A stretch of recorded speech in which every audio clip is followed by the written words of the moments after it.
Well, good evening, everyone. Welcome this evening to the October 24th Planning Policy Commission, and we will call this commission to order at 6:35 p.m.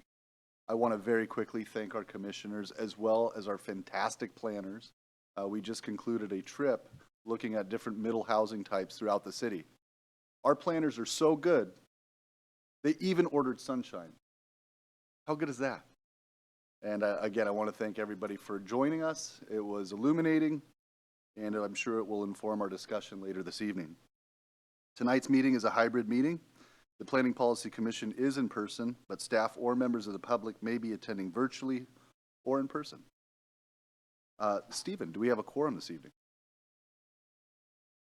Chair Voice, yes, you have a quorum tonight. Excellent. We have no meeting minutes to approve this evening, so we are going to jump into public comment. We'll hold it at this time, and the first question is, would anyone like to make public comment tonight? Not tonight. Thanks, Dave. Stephen, anyone online? Chair Voice, we don't have any virtual attendees. Okay, so we'll skip the boilerplate stuff as regards to that, and we'll move on to our first item of regular business. And we have two items this evening. The first is kind of a continuation. Last week was chickens and chicken husbandry. Tonight is going to be bees and pollinators. And our associate planner, Caitlin Hepworth, not here, but I do see Madeline Nelson here, who's our city's planning intern. So let's get down to business. Come on, that was funny. Come on. Okay. Tough crowd. All right, so Madeline, when you are ready, please go ahead with your presentation. Good afternoon, Commissioners. It's a pleasure to be speaking with you today. My name is Madeline Nelson. I'm a planning intern in Issaquah, and I'm here tonight to present on Bees and Pollinators Code Amendment to Issaquah Municipal Code. The purpose of tonight's meeting is to review and provide some initial feedback on the draft amendment included in the packet, but also to explore if there are any additions you want to add to the code. Here are some questions we can use to create our framework when reviewing this code amendment. These questions can include, should we readopt previous standards for beekeeping? What kind of setbacks do we want? And what kind of standards should we consider? So I want to take some time to go over some background to evaluate our past standards and our current standards. We currently lack code about beekeeping because in the 2023 overhaul of Title 18, we wanted to have a simplified animal code, but now we are thinking that we would like to bring back beekeeping. Upon research, these are some common best practices that we see in a few cities around.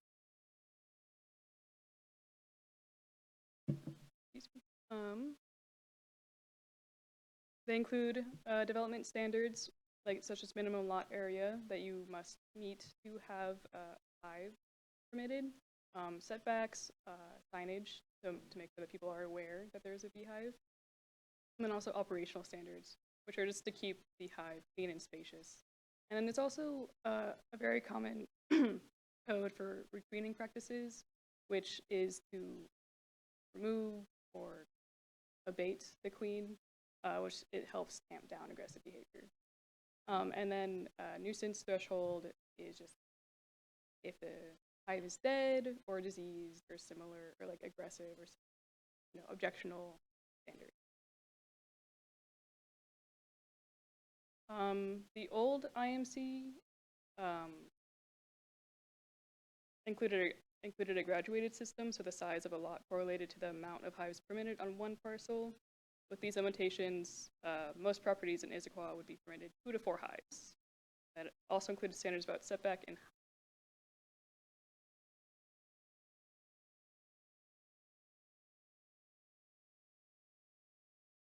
currently, because we don't have code tailored to our community, we are regulating hives under King County Code, which is pretty broad.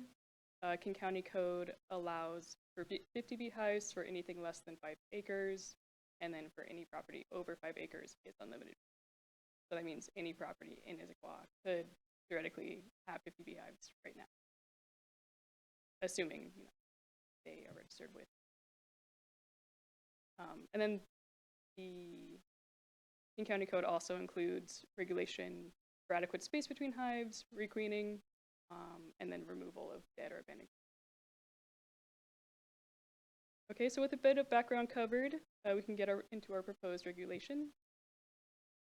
To start, here's the proposed amendment for the lot size standards. The main takeaway is that a lot must be over 6,000 square feet to permitted hives, with gradual increases in the limit as lot size increases. And the absolute maximum for rural or very large lots would be 60 hives. And for reference, the average lot in South Cove neighborhood on the lake is about 10,000 square feet. So here we have a list of city comparisons with a proposed code at the top and other city codes following below. One thing to note is that most other cities are much less specific in lot size. Take Renton, where most properties would be permitted 3 hives. Then every 10,000 additional square feet of lot, they would be permitted 1 extra hive. Bellevue is a bit more urbanized, so we can see that most properties would be permitted only 1 hive. And so we can consider for current approach the preferred.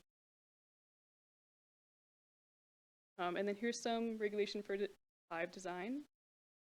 So the proposed hive designs includes a 25-foot setback, unless the hive is situated 8 feet above ground, or a 6-foot fence separates the bees from the neighboring property. If there is a public road that is directly next to the property, we would prefer if the bee flight was directed 20 feet over that road to prevent conflict of traffic.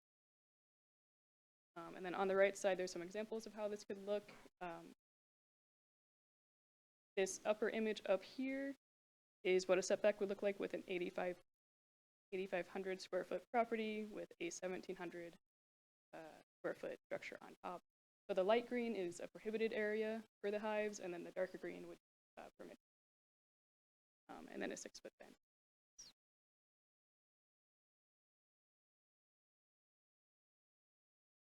And here we can see a setback of 25 feet is exceedingly common in our surrounding area, with Bothell, Bellevue, and Renton all sharing a 25-foot setback requirement. And then here is some additional regulations we're proposing is signage near the hive to make sure people approaching the hive are aware of it. And then this language for nuisance is for code enforcement. And then here is a timeline. You can see that we are in initial review in the first box currently, and then in 2025 Q2, when we hope to get the code adopted. Okay, so we are back to the overarching question. Do we want to keep the county code, or do we want to readopt having our own standards at the city level? And what would those standards look like? The amendment we propose is one possibility. That is all that I prepared. Great, thank you, Madeline. That was fantastic. All right, so do we want to start off with some questions from Madeline and then get into some discussion? Commissioner Krass. Hello, Commissioner Krass. Do you, just for help with scale, like how many are in the city now? Like how many properties have hives? I actually do not know how many properties in Issaquah have hives. They are registered with the state and Washington Department of Agriculture, so there is an entity that does know, but I do not.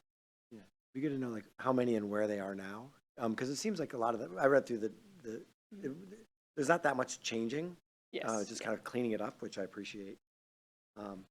That was that. And the other, I have one other question, which I ask it now, is how are there is a thing about nuisance, but is there also something about how complaints and mitigation is actually handled as part of that? So if someone has hives and someone else lives next door, I'm not sure if that's a code thing or just how you handle it when there is, like how are complaints handled, so to speak? I see. Well, if someone is complaining about a beehive interrupting enjoyment of their property or lifestyle, officials can be called from the Department of Agriculture, and in that situation, the beehive can be abated. So it's up to the owner of the hive to maintain the hive to, reduce any level of aggressive behavior or objectionable behavior. Otherwise, essentially an exterminator can come and get rid of the problem that way.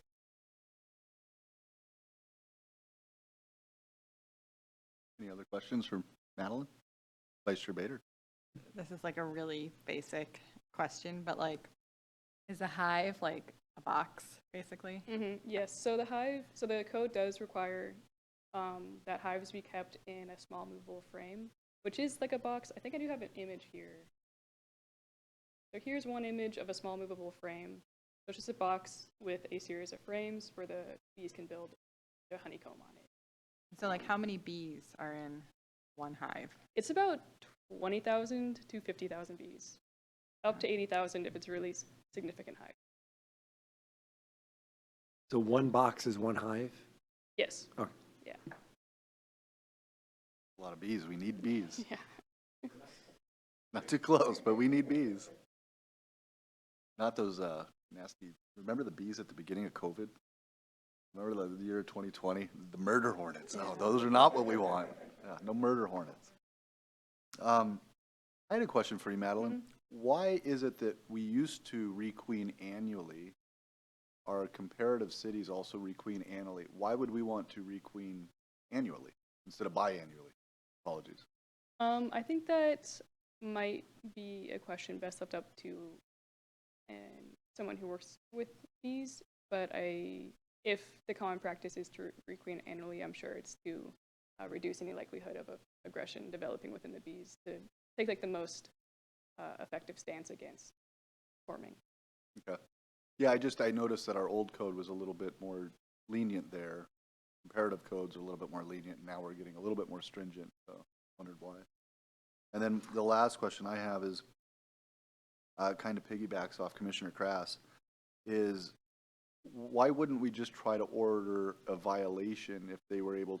I mean, I imagine that's probably what we would do. We wouldn't just, the first step would not to be abate the entire hive, or, I mean, again, I would hope not. Is there like a disciplinary process that would happen?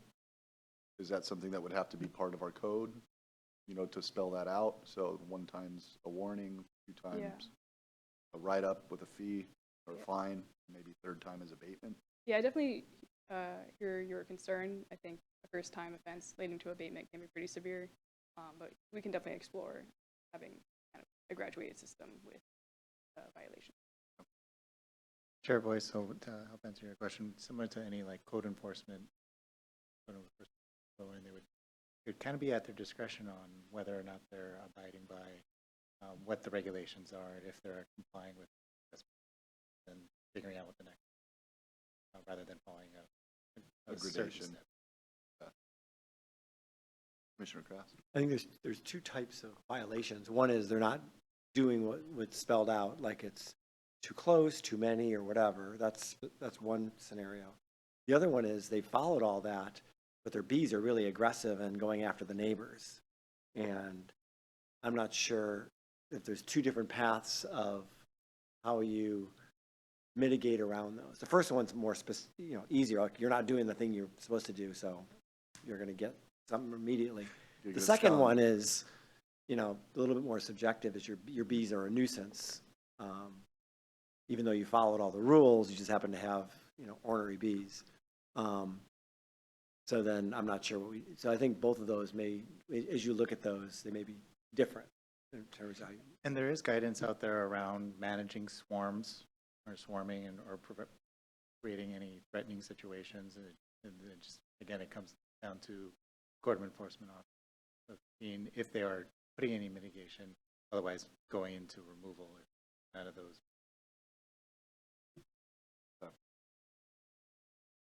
Vice Chair Bader? So just building off of that too, because it sounds like it's in part the city, also in part Department of Agriculture. And so I guess like where is that line? And then does the Department of Agriculture kind of have recommendations for code for bees? I'm not sure if the Department of Agriculture has code written for beekeeping. I can look into that and see if that can inform our code.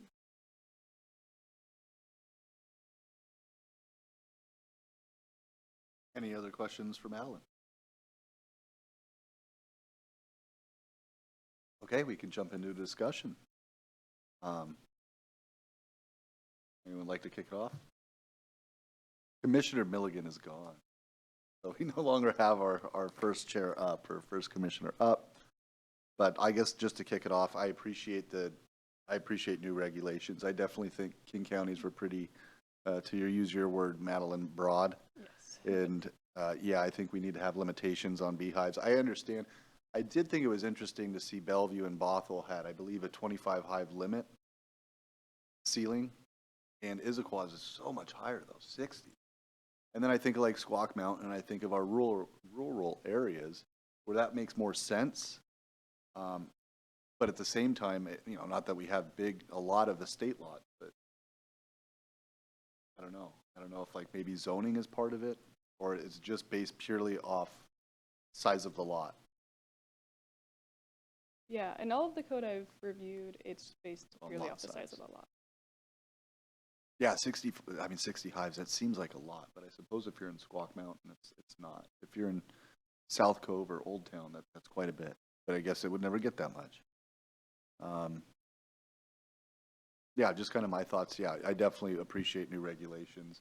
I think it's building upon our older regulations, which, yeah, I think they look good.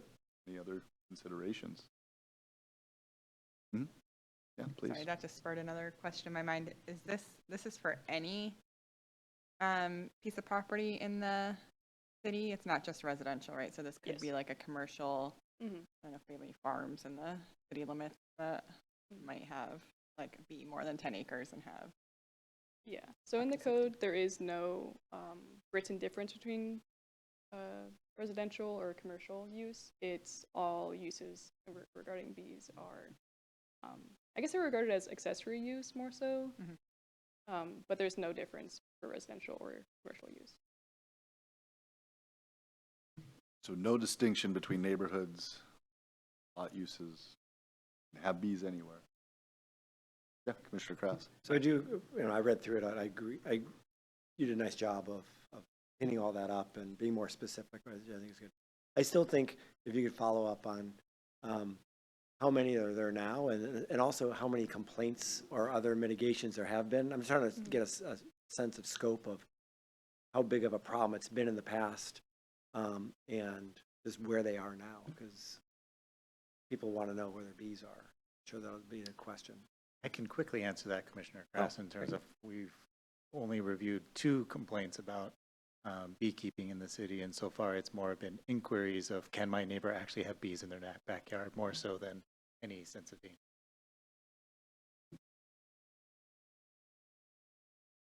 Commissioner Zakharoff. Thank you. I would like to maybe add to Commissioner Kraus's question, how many bees we have in different types of properties. So bigger properties, they probably have more. And I would imagine that smaller properties, like people who want to have bees are dangerous even for the people who want to have them, right? So the owner will be the first one to get bitten probably. So I think people would think twice, 3 times, 4 times before getting bees if they have a small property. And yeah, so, but I would want to know how many bees we have on bigger properties, smaller properties, and how big of a problem is this that we're talking about. Okay. Thank you. I can look into that for you. So it sounds like, to Commissioner Zakharoff and Commissioner Kraus's point, Madeline, it sounds like if you can dig up any information on the history of bees in Issaquah, that might be helpful.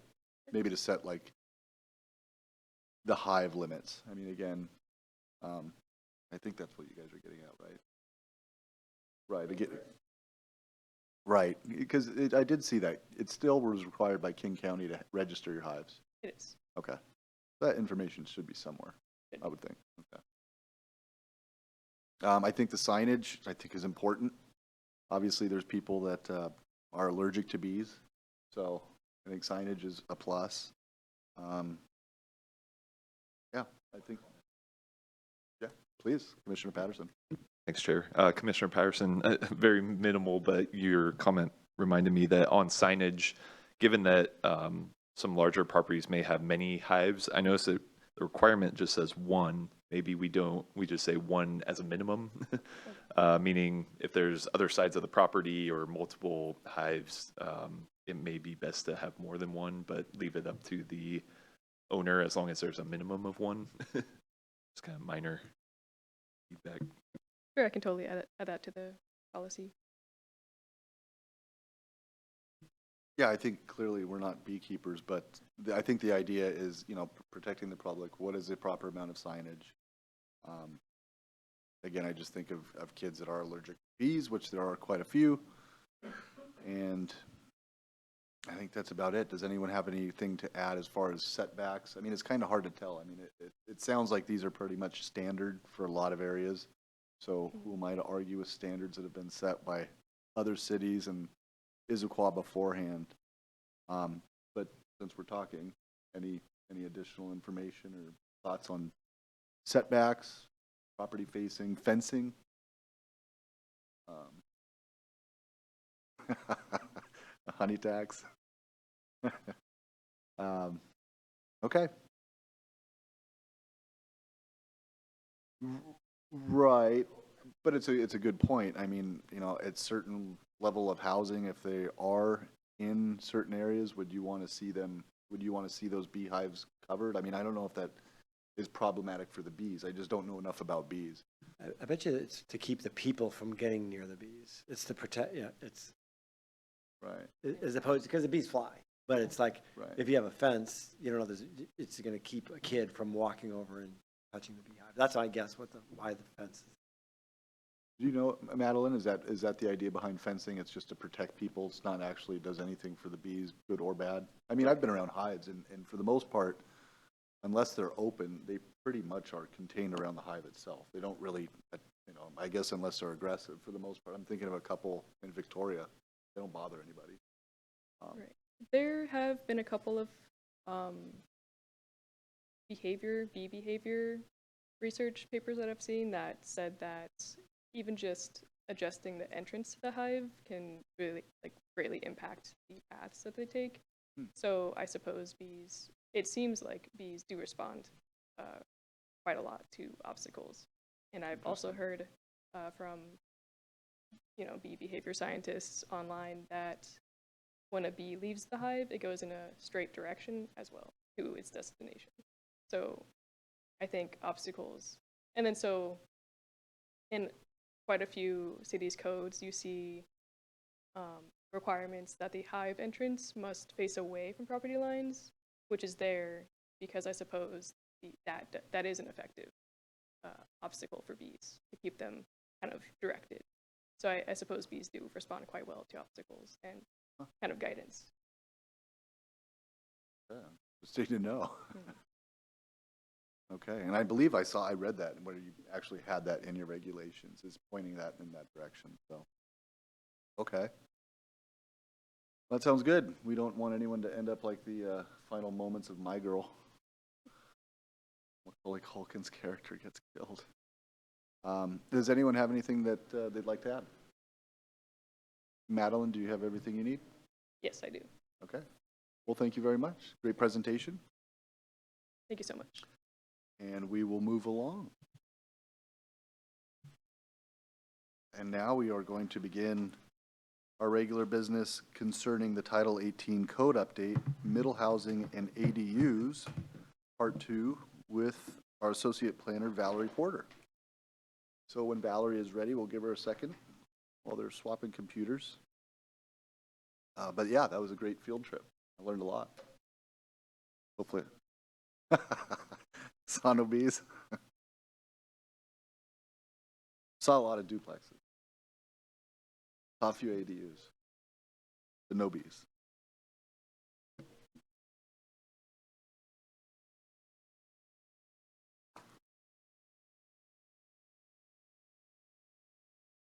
All right. All Hello right. again.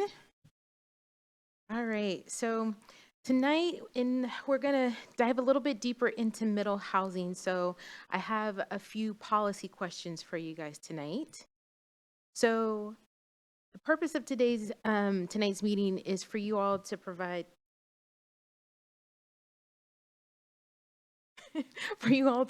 feedback to help me or to help staff draft amendments related to middle housing.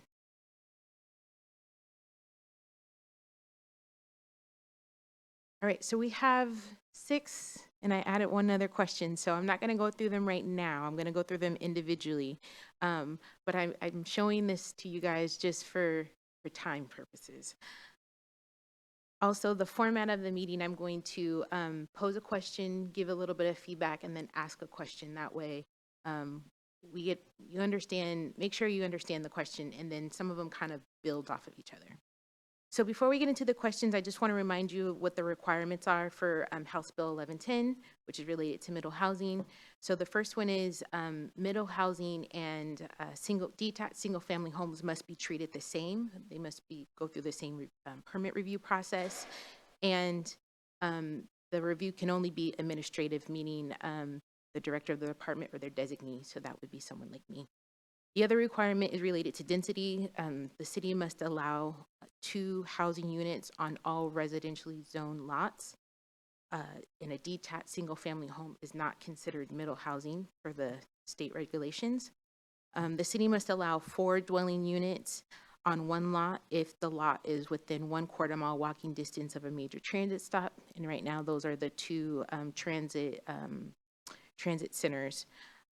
And also if the applicant chooses to have 1 affordable housing unit. The other requirements is that we must allow 6 of the 9 middle housing types in the residential zones. I've highlighted 6 to kind of show what that would look like, to give an idea of what middle housing would look like, or what middle housing types would be allowed. And then for parking, the city cannot allow on-site parking if within a 1/2 mile walking distance of a major transit stop. The city can allow 1 parking stall on-site for lots that are 6,000 square feet or smaller, and then 2 parking stalls if the lot is greater than 6,000 square feet. And so for House Bill 1337, which addresses accessory dwelling units, the city must allow the permit review process to be the same for as for like the primary home. The city must allow 2 accessory dwelling units on 1 lot in addition to the primary home. And then just some other requirements, the ADU we must allow it to be at least 1,000 square feet. It must be able to be sold independently, and the property owner is not required to live on site. So my first question to you all, does the commission agree with the approach of applying a unit limit on middle housing and multi-housing projects? So like I stated, middle housing and detached single-family homes must be treated the same per state regulations. I think it's important to show what the current review process is, because that would need to change based off how we define these terms. So today, a new detached single-family home being constructed on a lot would only be required to obtain a building permit. If an applicant came in wanting to, say, build a fourplex townhome that's 4,000 square feet, that would trigger a site development permit, which is a land use review. So they would submit it. Again, it's administrative, so it would be the director of the department or their designee. Someone like me would review it and then issue the decision, and then they would then go on for a building permit. For larger projects that are 10,000 square feet or more, that would trigger a level 4 site development permit. So they would apply for a permit. As part of that process, they would be required to hold a community meeting, which is intended to allow the community to speak directly to the applicant, to tell them their concern, tell them their likes. Then staff would review that project, recommend a decision to the Development Commission, and the Development Commission would review it and then render a decision, either approve it or deny it. And depending on the status, hopefully get approval, then they can then go on and get a building permit. So based on how we define single family and middle housing, this process would change. The administration is proposing to define middle housing as 2 to 6 units. That way they could be treated the same as a detached single family home. So that means that middle housing would only be required to get a building permit. They'd be exempt from a site development permit. And any project 7 units or more would then have to go through the land use process, which would then ultimately be reviewed by the Development Commission.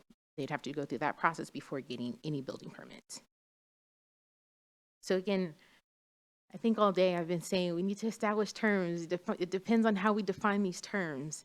So the administration is proposing to add a few new definitions. The first one is single-family detached. We currently have a definition, but I think we need to go a step further and say single-family attached, because we're starting to see what folks are calling fee simple lots, where you're having a multifamily building, but they're having lot lines down the walls, so that unit is sitting on their own lot.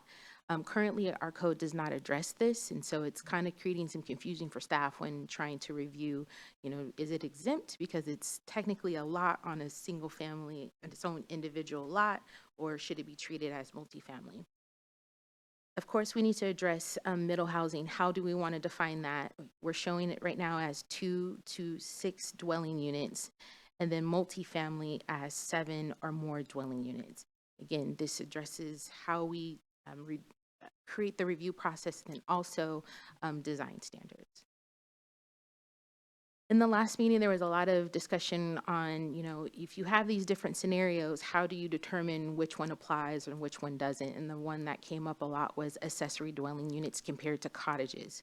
So today we define cottage housing as detached single-family homes that are in a cluster of 4 to 12 dwelling units, and their max size is 1,700 square feet. So max size, no minimum size.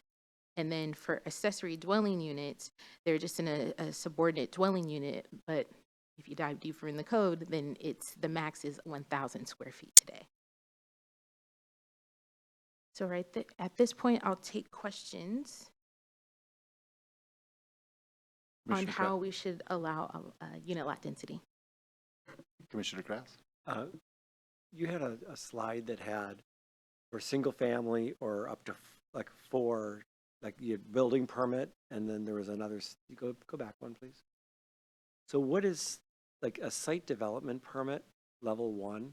How big of a deal is it for someone to get one of those? Is that a small thing, medium thing, big thing?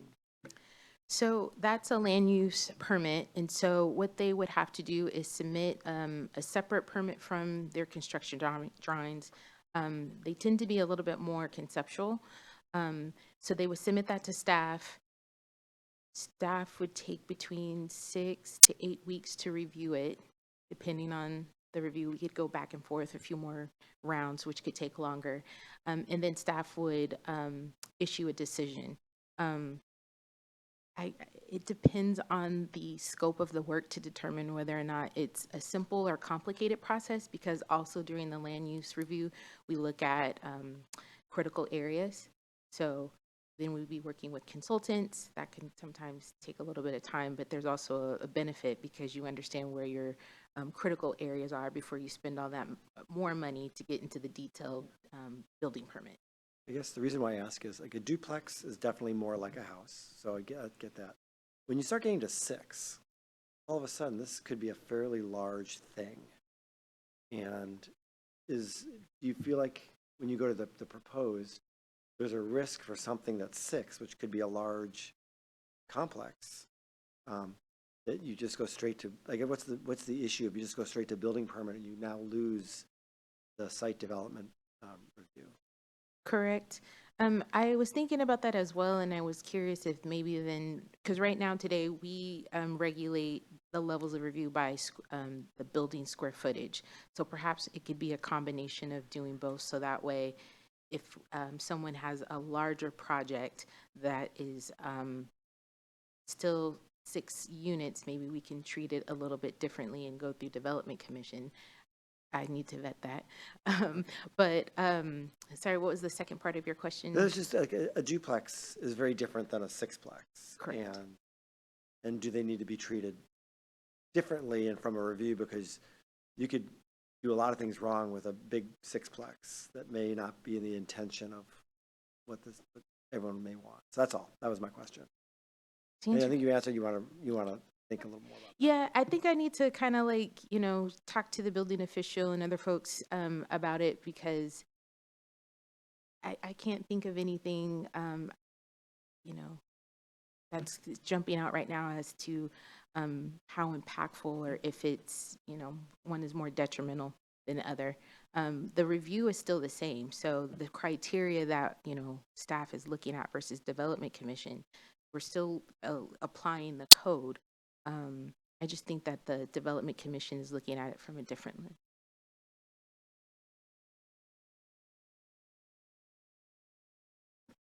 So, I'm listening to this thing, the process for site development one or the building permit, there's no public notice. So, in terms of the neighbors being able to know what is happening or to be able to participate in that, it's still, either of those don't require a public notice.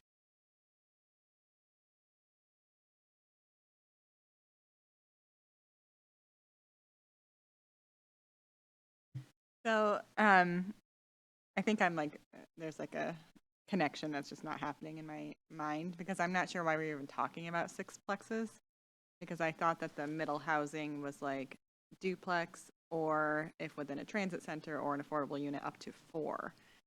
And so I guess I'm confused about the like line between the middle housing kind of in single family zones that we're talking about with like multifamily zones, and just how it all fits together, because I'm confused about where sixplexes are even coming from.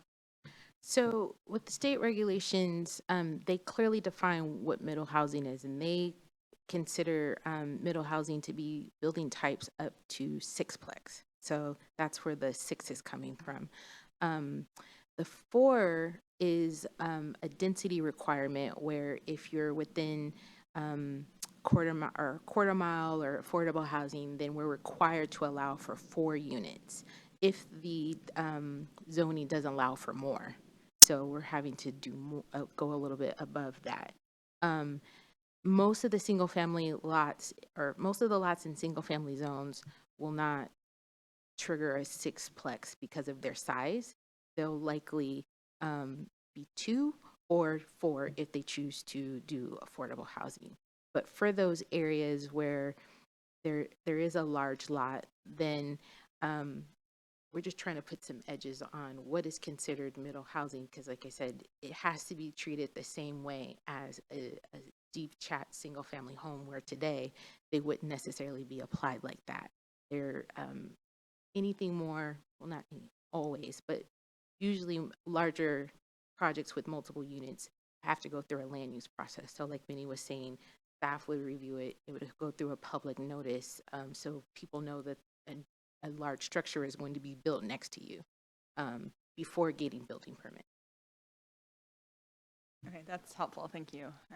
Yeah, it feels like almost like there's a loophole here, right? Where you're like all of a sudden you can build a sixplex and not have to go through the same process that you might if it was in a different like zone potentially. So that doesn't feel quite right to me. And so I don't know if that's to your point, like you can like merge it with like a square footage thing that like have a threshold there that would trigger a review, as opposed to just looking at like unit or what.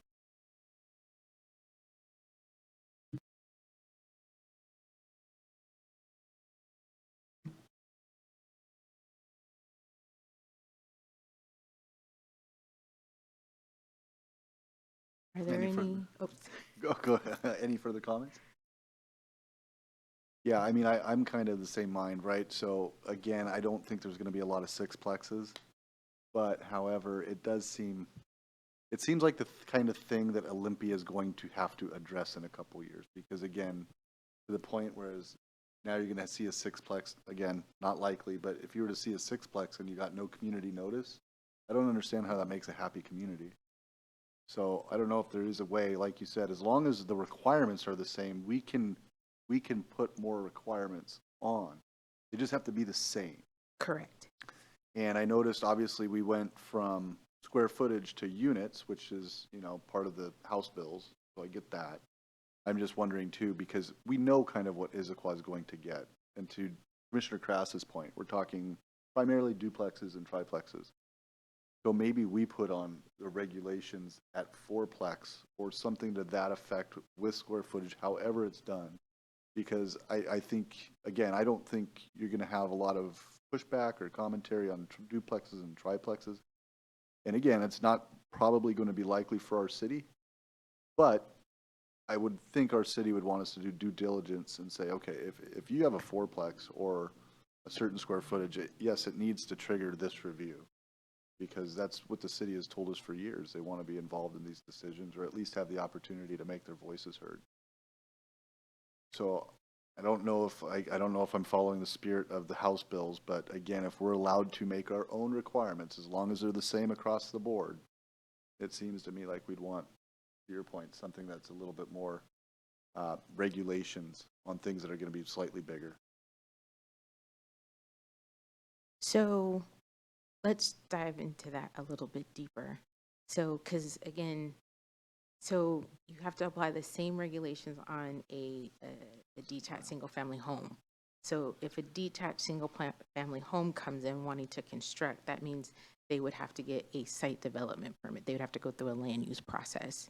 Do you want an individual homeowner to have to get a second permit, where today they would only be required to get a building permit? Right, because we're talking about the same single-family lot.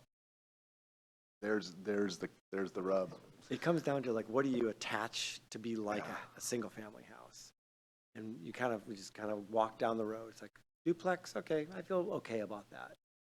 Triplex, I'm starting to feel a little less comfortable. And as you get part of that, I'm like, okay, this is going to be a big thing, and people are going to care, and it's a bigger decision, I should say. So I think once you get kind of past the duplex, I think you start reaching into, it's a graduated thing. And when you get to 4 or more, I use 6 as the example because that was what we were doing. That is, and letting that go with less foresight going in would make me uncomfortable if I was living in the community and all of a sudden there's a sixplex and there's no, maybe they didn't have to go through as many reviews as what they would have had to do.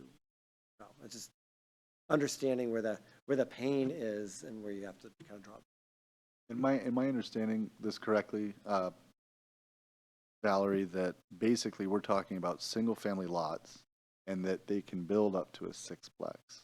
And that's where the rub is, because it's got the same measures have to be taken into consideration for a single-family lot as it does a sixplex. So whatever we do to the sixplex has to be applied to a single-family home, and that's where, I mean, I guess they're going for their density to make these things, but I don't know. It feels like a very one-size-fits-all thing, which I don't know, understand how that's going to work. Commissioner Zakharoff. Thank you. So my question is, what if, let's say, a single-family home, a homeowner wants to build on his lot a huge house, say 10,000 square feet or whatever, bigger, more, 15 bedrooms. Would they have to be required to do the site development, or? No, they would not, because they're exempt from site development permit, regardless of square footage. Regardless of square footage, regardless of the number of floors, so. Correct. Can do it. They would just need to follow the development standards, which I presented today. Building height, setbacks, lot coverage. And they can bring their whole extended family to live there, right? So 40 people can live there easily if they want it. Correct. It doesn't change from sixplex in that way. That is a good, that is a good picture, Commissioner Zakharoff. Thank you for that. That helped. Chair Boyce, if you don't mind me asking a No, not at all. follow-up question to the commissioners, is the concern the size of the development, or is it the number of units and potential owners on that same lot is the concern? That's a good point. So I guess my concern is more like if you're building a nice big house for yourself, you're going to build something for yourself, or even if it's a spec house. If you're building a 6-unit development, you're a professional builder that's building this for profit and just going to try to, get something built and done. And it's going to be big, probably. You're going to try to maximize everything out of it. And all I'm saying is, if you treat that as a single family type of review, my question was, what gets lost if you do that? And what are the downsides? That's real. I don't know enough about all the steps of what those checks are. My question was more about if you do that, what gets lost or potentially gets lost in that type of review. Because the bigger it is, the more consequences it could be. And I think your question about, is it square footage? I think it's more about number of units, I think is an easier thing, because you're going to have multiple different entities living in that versus like the difference of a 3,000 and a 5,000 square foot house. Okay, it's just bigger. It's still one family living there. That's my question. So Can I add to Commissioner Kress? I think we're kind of on the same page here. To me, it's more of a protecting homeowners or potential homeowners, the 6 families who will live in those units in a 6-plex, and I myself live in a multifamily community. And yeah, so I just want to make sure that when it's done, and it's done for commercial purposes, it's done properly and everything, like all of the researches that have to be made are made, and it's not just built and then the builder is just done, property is sold, and it's not their responsibility. I mean, the only thing I would say is I guess that's the whole point of these house bills, right? They don't want people, they want the developer to come in and build the 6-plex utilizing the land the best they can. I mean, that's the dream, right? That's the idea. You know, they don't, it's not that you can't build a 6,000 square foot house on a single residential lot. It's that they're hoping developers are going to come in and do the 6-plex. And to Stephen's question, it's okay, well, what's the concern? I don't think it's the square footage of the building. To Valerie's point, you still have the setbacks, you still have the design standards. I think probably, yeah, it's going to be the amount of people, the cars, the parking that's going to bother people. I think that's where people start getting like, whoa, what am I moving into a small community, or is this a small family? yeah, I'm not against 6-plexes at all. My question was more about what is the difference of review Right. for those type of bigger properties if they're treated like a single family versus the way they're treated now. That's really and it may be so minimal, and it's like, oh, the only thing is this one small review and it's not a big deal, and then everyone feels good. I just don't know enough about it. I'm just saying we're taking bigger properties and you're going to treat them to the review of just a single family, and there could be something lost in that. And it's the state that's saying 6 units is middle housing, 7 would be considered multifamily. So that's from the state bills.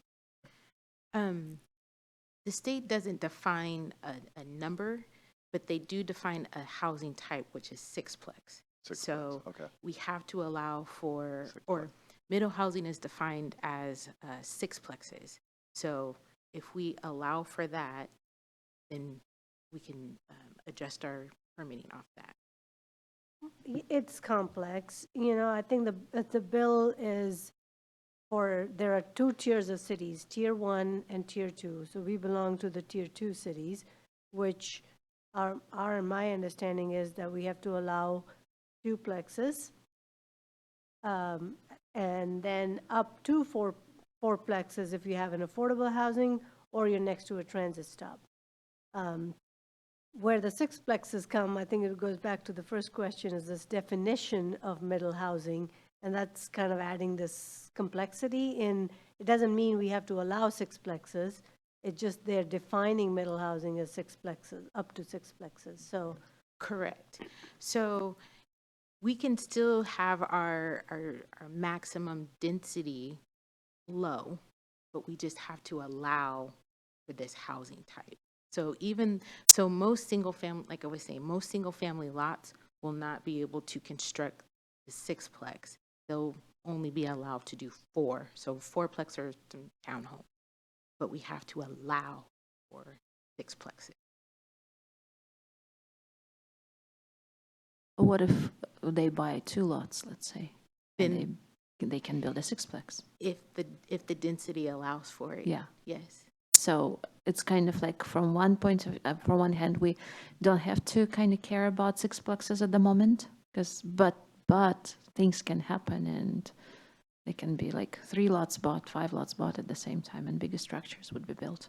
Correct. So we kind of have to be prepared. Well, I guess from the conversation I'm hearing, if it is truly the idea that the city of Issaquah is thinking about 4 and less, I think then, yeah, I guess I'd follow the administration and strike the site development permit, because I don't know how you would impose that on people with single family residentials and things. That would be pretty cumbersome. Vice Chair Bader. Thanks. So are there still like critical area studies and things required in the building permit process? Yes, you would still have to follow the critical area code, and usually with the critical area code, it triggers a critical area report, Yeah. consultant review. So really, this is all like a question of like, is the rest of the code like good enough to protect from these things that we're talking about, right? Right. And like to say like, yeah, right, that we just went through this whole code process to have a good code in place. And so it's the code itself actually that's going to regulate how big you can go on a particular lot, like what it's going to look like, that sort of thing. Correct. So like Minnie was saying, this is the law is like a one size fits all, but Yeah. it really doesn't fit us. But there's other considerations: impervious surface coverage, trees. You know, a lot of So trees. it's not like, this is just, it's not like they can forget everything else, right? And just Exactly. fit a sixplex on a, like, Right. you know, somebody's driveway. Right. In utilities, so Yeah. utilities is also a really big thing. They're expensive and have to have space for them. Lot of Well, I moving guess the question parts. is like, it all comes down to, we're talking about taking away for these multi-units, the 3, 4, 5, 6, or however we want to define it, the site development permit level 1. I guess my question then is, what does that do? And if it's not that much different, then I don't care as much. If there's something really critical in that, which as I'm not familiar with it, then I would, if for something 4, 5, or 6, I just want to make sure something doesn't kind of Get me. sneak through on that, because I don't know what's actually reviewed in that. Correct. Yes. And so I have some notes. So I'll have to do a little bit more research and dive a little bit deeper, but I can definitely bring that back to you all and make a. Yeah, I just, like I said, it'd be very cumbersome to make single family, like the duplexes go through that amount of work. But I think it sounds like Valerie's going to help us out and find out a little bit more information about the benefits or the detriments to striking that. But ultimately, I think unless you have more for us on that particular topic, Valerie, we'll wait to hear from more about what that site development, what it would look like to strike it, and if there's anything important that we're missing, because I think we'll leave it there. But that's where we all kind of find out a little bit more information. But yeah, please, Commissioner Patterson. Thanks, Chair. Is there any consideration for existing multifamily developments that are currently 2 to 6 units? Would they be like reclassified as middle housing in the future? Or is this like, you get what I'm saying here? Yes, they would Okay. be legally non-conforming, and yes, depending on what they were proposing to change, we would probably have to look at it with the middle housing lens.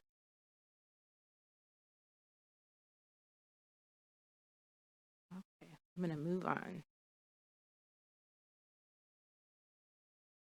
Okay, question number 2. Should middle housing projects be exempt from the land use process and require a site development permit? So this is very similar to what we were just discussing. So I think I'm going to breeze past this one and move on to the next question, because I'm going to dive a little bit deeper and bring back some more information. So for question number 3, should middle housing projects be exempt from constructing frontage improvements if constructing a building on an existing lot? So during the tour, we looked at a duplex that had an existing at-grade sidewalk and nothing else. Now, if that home that we looked at were to be demolished and rebuilt on the same lot, same footprint, technically they would be required to, they would trigger the requirement for frontage improvements. But depending on how we define middle housing, we're proposing to have middle housing exempt from frontage improvement, just how detached single-family homes are. And for those who are wondering what consists of frontage improvements, that would be curb and gutter, sidewalk, possibly drainage, street illumination, so undergrounding, power, and adding street trees or landscaping. Question? Thank you. Is this now not required with a single family unit? Yes, today, a detached single-family home is exempt from constructing frontage improvements. Thank you. Commissioner Krass. Hello again. I think it goes back down to the discussion we just had, like a duplex, definitely more like a house. A sixplex, especially if they're in a row, is a pretty big piece of property, and is that treated the same or not? I mean, maybe they should have to do more in terms of fixing the things that are in front of that property, more so than, of course, a duplex, which is going to be on a single. And once again, because we're talking about existing lots, we may be talking about things that will never happen. I'm not sure. But I think it's, if we're trying to get it written down in code, I think it's related to the first question that we had when you say if you start getting all the way up to 6, you may want to have more stringent requirements for them than a duplex. And I agree, duplex is probably much more like a house, and I feel very good about that. I think it's related to the first point. So on our tour, we looked at a fourplex that was pretty well blended into the city. So it was sitting on 2 separate lots for a total of 8 units. So would you think that that project would be required to construct frontage improvement? Well, we saw a couple. So is that the one on Sunset? Yep, right here, down here, the red building. Yeah, I think they should have to, because they're on an existing street versus the other one that we saw that was on an alley, which then, like, what do you really do on an alley? Then it would be weird if you kind of just had to jut out. So I think the type of street also and where it is takes, I know we're making this very complicated now, it's like a 5-dimensional, chart here, but I think, I'm not sure how you overlay that. And because I think the rules the requirements, I should say, may need to be different depending on the type of road. Like if it's a road that'll never be changed, like an alley, that'd be a pretty big thing to do versus on, I think you mentioned a thoroughfare, or I don't know what you call some of the streets. You may have a different set of rules. So I answered your question with a riddle. I'm gonna do what you do to me. I'm gonna ask another question. So what if we change it and have the fourplex be a large single-family home, same square footage? Would you still think that they should be required to construct frontage improvements, or should they be exempt? It's a large single-family home. What street is it on? Sunset. So same lot where the fourplex is, same building footprint. So it's a very large detached single-family home. Should they be required to construct frontage improvements? Today, they would be exempt. I don't know. It's a good question, but it's like the same question that we asked, like, will this ever really happen? Probably not. There was a big Yes. house that was built on Sunset. Yes. That's it will very that much one big modern house near the funeral home, and so they didn't have to do anything on this. Correct. And so that scenario is likely to happen, Yeah. especially right now, because I've worked on projects where detached single-family homes are exempt, and we consider duplexes as similar to single-family homes, so they would be exempt from Old Town standards, and they built a very large home and didn't have to comply with the design standards. Is that because they're on Sunset? I don't want to say where they are. No, there's that one tall one on. There's a set of like a fourplex that's in Old Town that was built a while ago, which doesn't fit. But I think you need to be. I mean, the question is, do you manage to corner cases or not? There's always going to be a corner case on all of these different things, and how much do you take that into consideration in the rules that you write? It may be simpler to, if there's only going to be 1 or 2 big single-family houses that fit that type of thing, then you don't worry about it. You treat it like the rest of the single-family and don't have that requirement. Otherwise, you're trying to manage around every corner case possible, which would be really hard.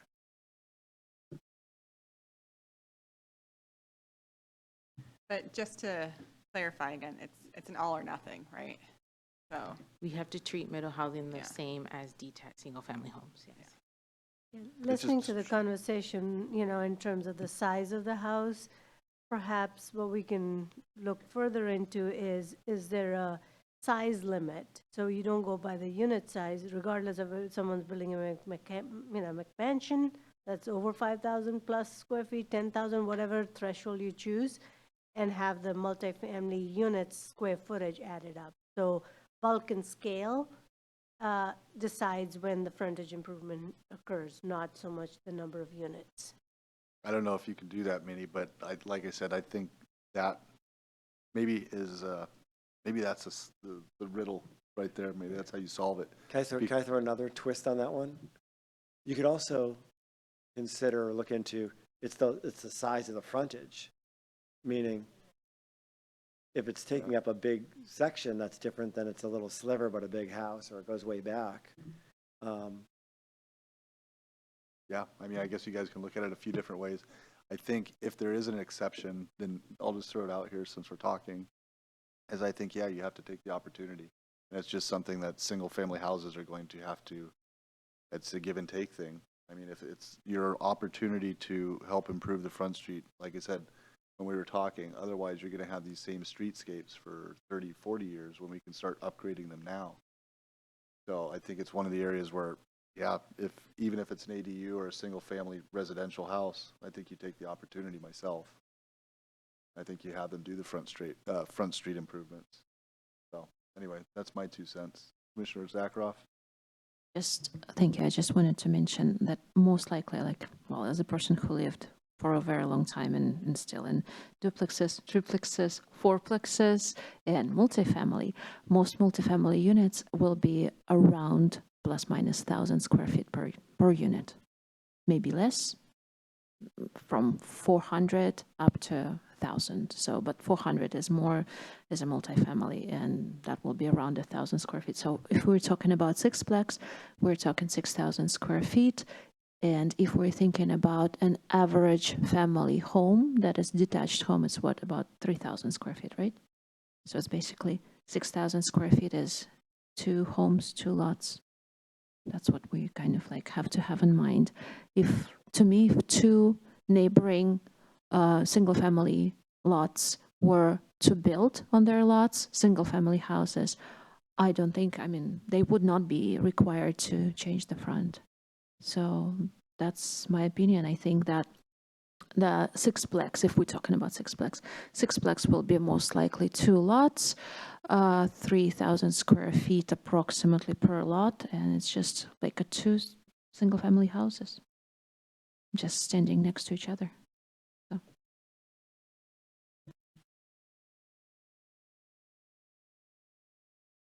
That's why I don't think they're required to change the front. All right. Anyone else like to add anything? I'll chime in because I think the square footage thing kind of gets to it for me a little bit, that if we have the ability to say it's over, I don't know what it is, 7,000 square feet or something like that, because I think that's what you said that those ones were they? Yes, close to Yeah, a little and bit so of- that's getting to be, right, just a big, even for a single family house, right, that's a big house. And so is that a threshold where you feel comfortable applying it to across the board, using a square footage kind of same with the sixplex and this frontage conversation. So the site development review process, that maybe it's it works if it's something over, right, 7,000 square feet, because that's big, right, for a single family house. I don't know how many 7,000 square foot single family houses we're going to see in the city, but we might see, right, a 7,000 square foot sixplex. And so does that, putting a square footage threshold, kind of solve some of what we're talking about here? Maybe. I'm thinking of the lot that we looked at where it was a very large lot with an open space. Those homes were very small. They didn't have a very big footprint. So should that have frontage improvements? That if that was the case, they wouldn't be required to do frontage improvements. No, because to Stephen's question before, for me, it is a little bit of a size thing. That if you're trying to max out these lots as much as possible, right? At the beginning of the tour, I was all about what's the impact on the neighbors. And that building, right, a 30-foot tall, wall, 6 feet from the property line when you have a little single-story bungalow next to it. That's just something that I feel needs to go through, just an extra level of review. I think is helpful in that sort of scenario. I know it doesn't go out for public comment or anything, so maybe that neighbor will never know until, right, it's kind of greenlit. But it is like a size thing, because the size of it gets to like the character of the neighborhoods.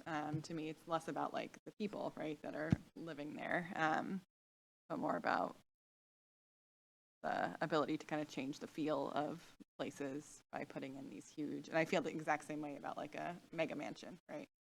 As I do about a sixplex in that regard. I don't know if that answers your question. I have a counterpoint. So there's a lot of big houses in Issaquah. You go up to Lakemont, you go towards the lake and all that. So if you did it based on size, now it's a new burden on a single family home where they have to then do frontage improvements for a single house, the only one on the whole street, and nothing else will ever be changed. So that's kind of I think we paint ourselves into a corner on that one if we do it by square footage. Be snarky and say like, I don't feel that bad for like the lakefront person, right, with their 7,000 But then they foot. just built something for no reason. It's like a sidewalk to nowhere. That'll never go anywhere because it's like the other ones next to it will never be built. I don't know, I'm thinking of like Harrison Street, not to pick on anybody. Lake Sammamish, like you said. I mean, to me, it might have to be a little bit of give and take. And these are the things that I think Olympia is going to eventually have to come back and address. I mean, again, they made this huge block. They said, here you go, cities. Now you got to implement it. It's either this or this. And people are going, that doesn't really fit our city. I mean, there's more nuance to it.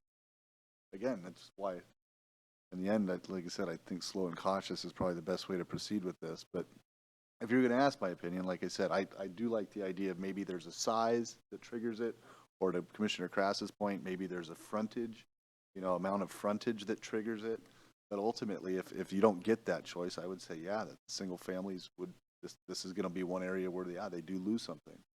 Because otherwise, you lose the opportunity to change the city landscape. And again, you're stuck with what you have now for 40 years. Well, all this development's going behind the front of the street, but you're just going to, leave this old infrastructure? That, to me, doesn't make any sense either. And it's just going to have to be part of the building cost, which, again, will go to the duplexes and triplexes and all the people that want to buy these units. It's just going to end up being part of the building cost. So I guess the question on the frontage piece, frontage improvements, and I'm not sure how much leeway you guys have in terms of subjectivity based on the type of road that's there.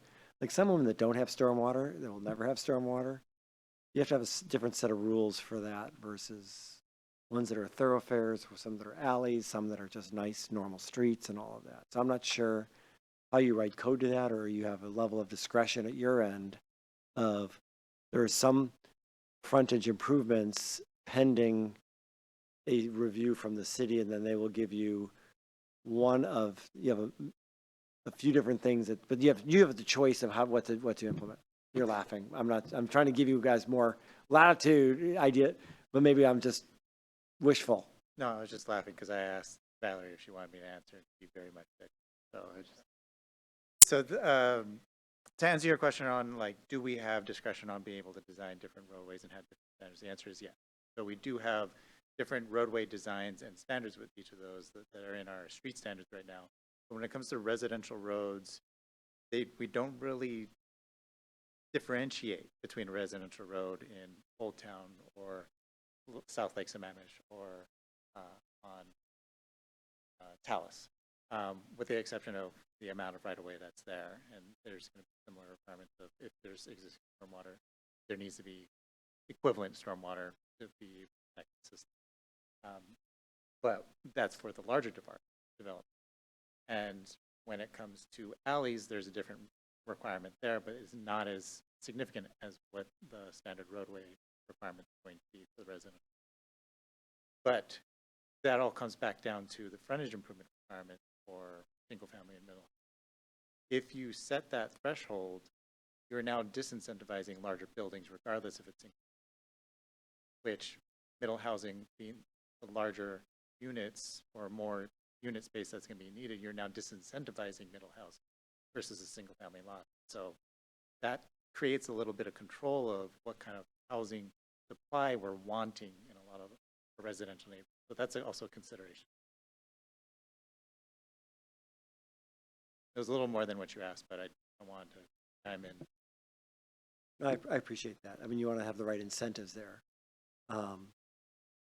And it comes down to, I don't think you should make single-family houses have to go do frontage improvements, because we're not doing it now, and it's just like, it's a pretty big burden. Question is, how far down the road do you go? Just like the other questions is like duplex, probably similar, threeplex. When you get to like the bigger ones, then do you have a different set of rules? And I think it's hard to have a point of view unless you know what type of road it's on. Like if it's a road that'll never be changed, then you may not have that. Where one that, as Jason says, it's kind of like a stepping stone of then that's like the kind of the cornerstone where it'll fix that road. Then maybe you have that requirement. I'm not sure. For a lot of those neighborhoods that have the existing infrastructure that you're talking about, they're usually part of larger developments which required that infrastructure to go in the first place. For a lot of the older neighborhoods that were kind of more piecemeal development, that's why you don't have a lot of that in place, because it wasn't required as piece of a larger development.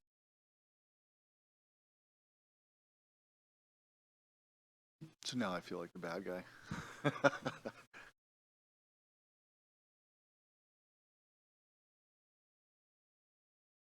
I don't have what I need. Yeah. Yeah. So we need to kind of get a little bit more closer See to what the. happens when you feed the gremlins? I need a little bit more on direction. So are we leaning towards a unit requirement in addition to a square footage, or a lot length requirement? So similar to how we're defining in the permitting, it's the number of units and square footage that then triggers frontage improvements, or is it every? I guess in a perfect world would be location, but we're not allowed to do that. Well, you could, but it would just have to be applied to single families. Right. Thank you.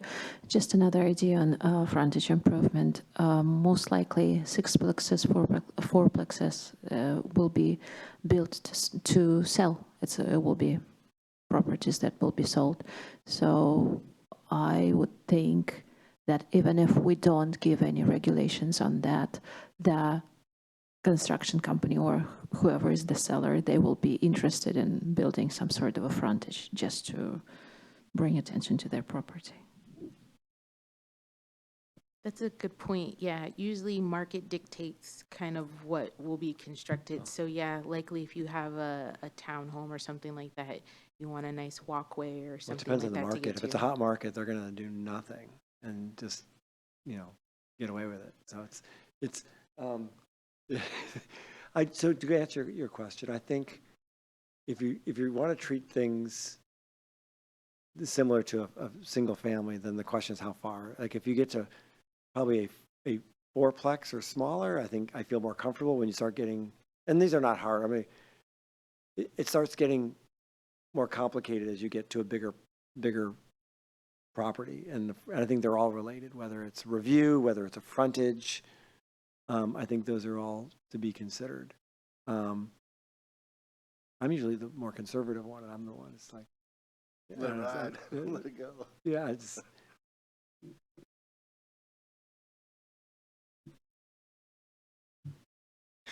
So I'm still kind of leaning towards the square footage as like a line. I also there's a part of me that wonders, and this is probably not best practice, but do we start with everybody the nothing approach, right? Where it's just all treated how it is right now, right? So you don't have to do frontage, you don't have to have the development permits, and then see what happens. And if we realize it's not working, then in a couple of years we come back and say we actually need to put some of this in place. That's one approach. Again, staff went to American Planning Association conference, and one of the developers speaking at the middle housing session actually suggested that. He's like, tear down all of the regulations, let developers build, and then see what's getting built, then dial it back. Yeah. I have one other question. If you look at everything, and I haven't looked at this in a while, on the development site where it has all the projects that are in the mix, I'm not sure how many duplexes, triplexes, how many are are on that sheet now? Is there a lot of them? Is there a few of them? Because that kind of says what the pipeline is over the next 18 months? I'm not sure when you look at the development site and the big chart that has, Yeah, currently there are a lot of projects, townhomes, but they're not in the under 6 count. We have a handful that are triplexes, fourplexes. We walked by the site one, where there was a board put up for those triplexes.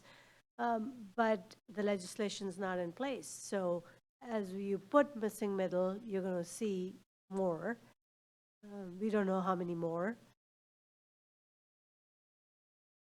so the pipeline would give us a sense of scale of what's like, okay, well, we do 3 a year. And then do we feel, okay, good about being a little more lax for 3 a year and all of that? If it's a ton, then it's a bigger consideration. If there's only a couple, then you could probably take a little bit more of a do it and learn type of approach.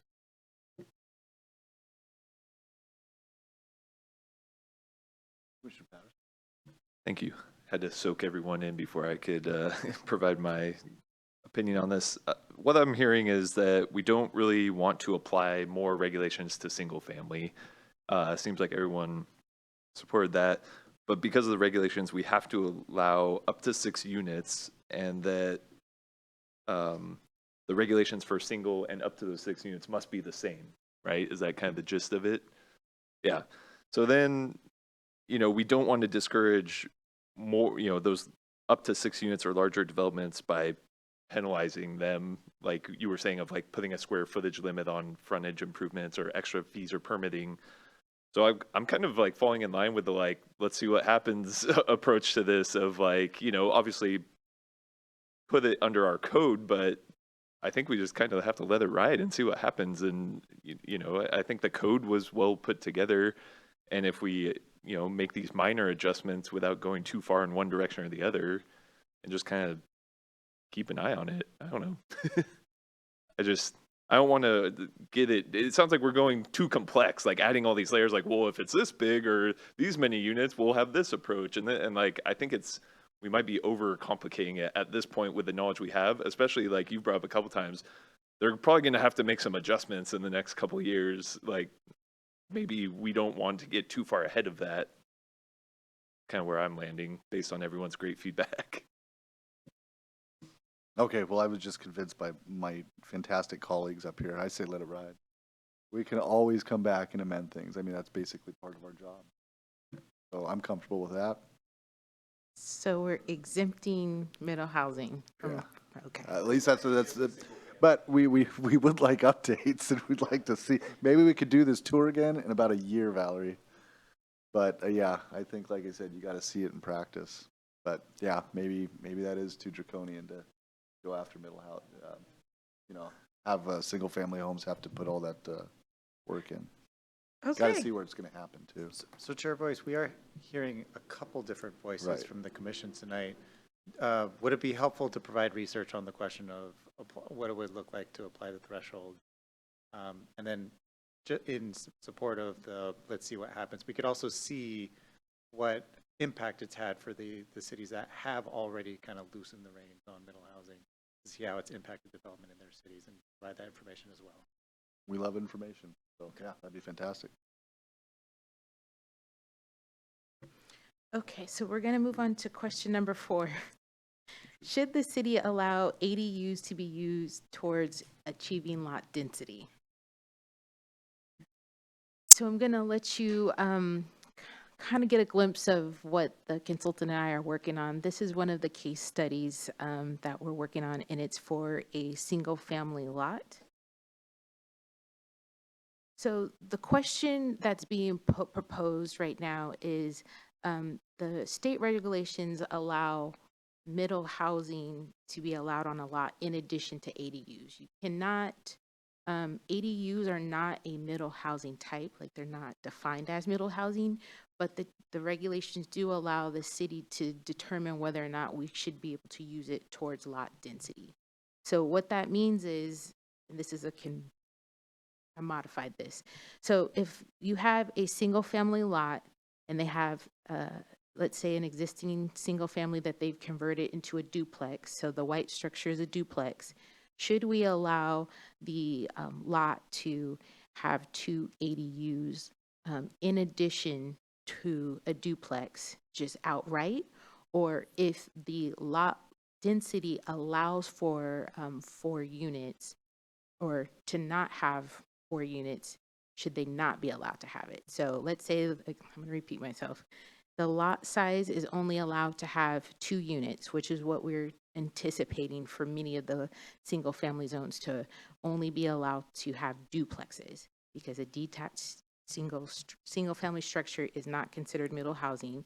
So a duplex, if someone were to construct a duplex on their lot, should they be allowed to have 2 ADUs in addition to the duplex, or just a duplex?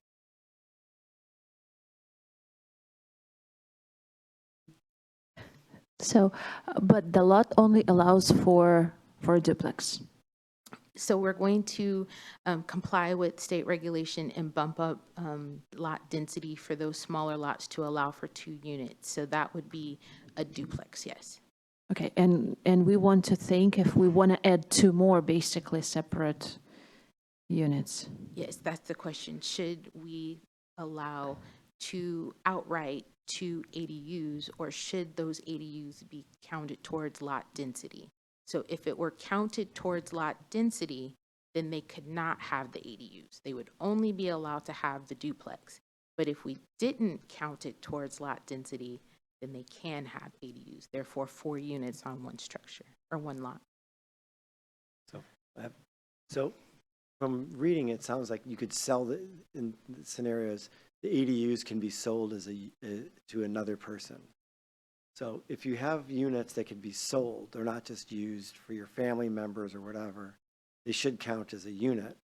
So I would count them towards density, because it's actually a real unit that can be sold as a unit. So I don't know, it seems like that would be weird to not count them in my mind. So I think my recommendation would be, they should count. I actually think that they should be counted in any case. Like if the lot only allows for a duplex, it's not just the size of the lot, right? It's all the communications, everything that is around the lot. It's parking, like everything is involved. So I have a big question, why should we even allow those ADUs there? Why should we allow ADUs in addition to the duplex? In addition, yeah. It's another housing opportunity. So say someone was a property owner, it would be passive income. ADUs are also considered kind of a form of affordable housing. They're definitely less expensive than a typical detached single family home. So that would be another option to add an additional housing to the market. Yeah, I understand. I understand this very well. I'm just a little bit concerned. Like if the lot is not allowing it, then correct. So they would still, the density wouldn't allow it, but then they would still have to comply with all the other regulations. So critical area, lot coverage, setbacks. So this would really apply to those larger lots. This is a 12,000 square foot lot with an impervious surface of 40% impervious surface. So this is kind of what it could potentially look like. Then my question is, the density doesn't allow it. Why, if that's a big lot?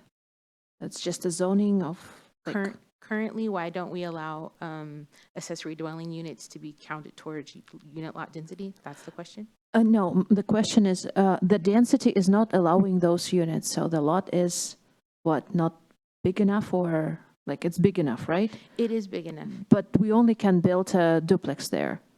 Correct. Why? Why if can it's you big only enough?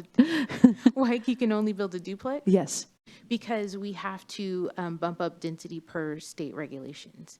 So we have to, so in single family zones today, only a detached single family unit is allowed on most lots.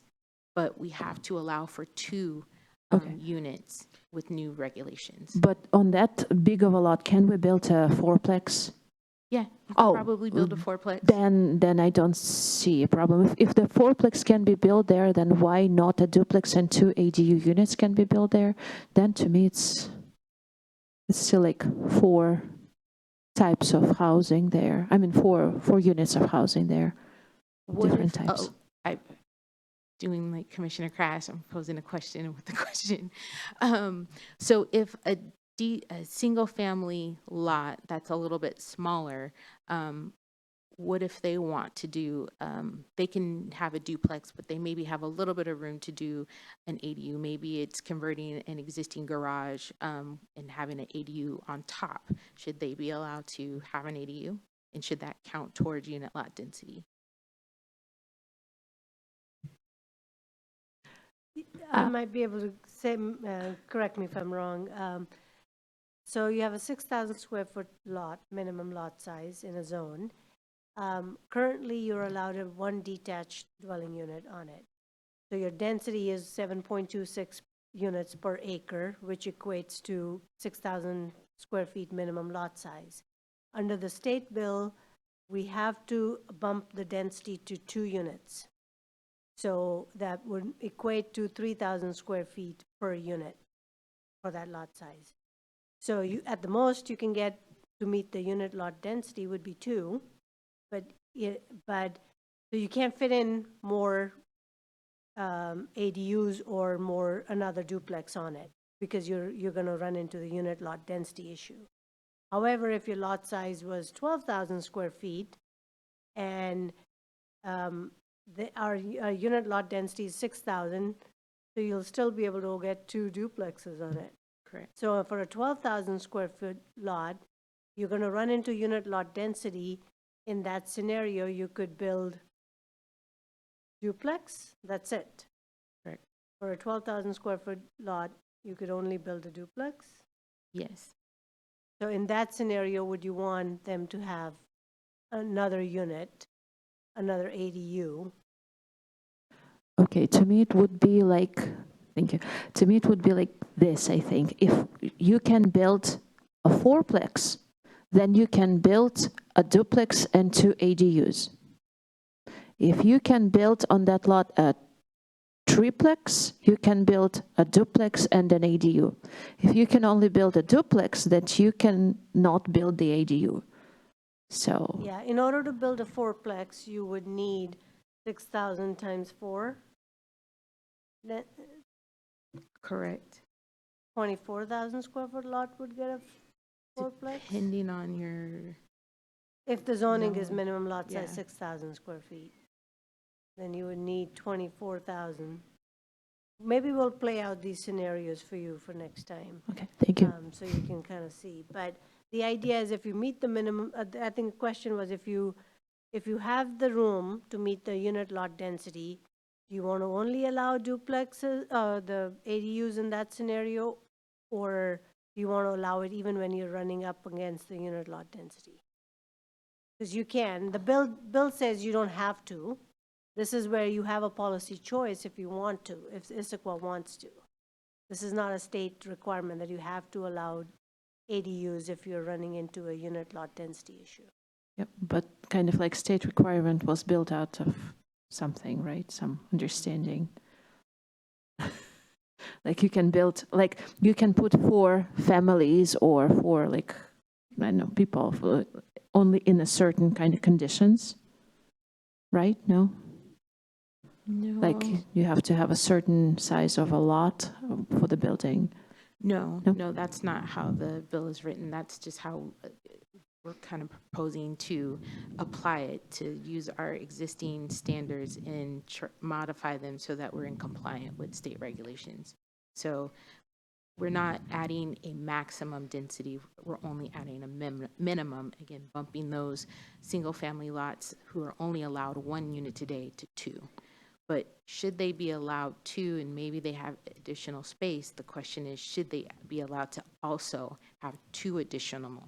So it basically makes it 4. Correct. And then to me, it goes back to what's the difference between duplex plus 2 ADUs and fourplex in kind of terms of the number of people in like that kind of way. In that scenario, you wouldn't be allowed to get it. So you would just be limiting the number of units in certain areas. That's what you would be doing. Commissioner Zakharoff, the other difference is that the ADUs are limited in size too. So with a fourplex, you could build 4 equivalent units larger size. With the two ADUs, you're limited at 1,000 square foot per our current code. For the ADUs. Yeah, absolutely right. And these are the challenges because they're two separate bills. One, state legislators were working on ADU, the other one was working on missing middle. Now we're left to make sure how they talk to each other, and craft regulations. So that's sort of the dilemma there too. So we took a tour with Kristen a few months ago in Kirkland. Oh, you want to say it?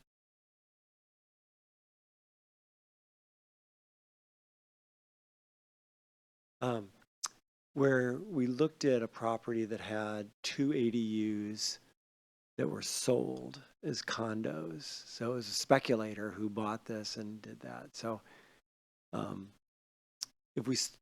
there's a scenario if we start being very open with multiple ADUs on properties, it'll enlist this behavior.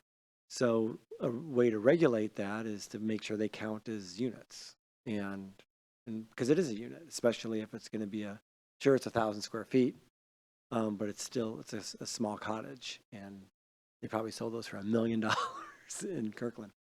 So I guess I'd love to know more background why we wouldn't count them as units, and maybe I'm not sure if you can not count it if it's used by a family.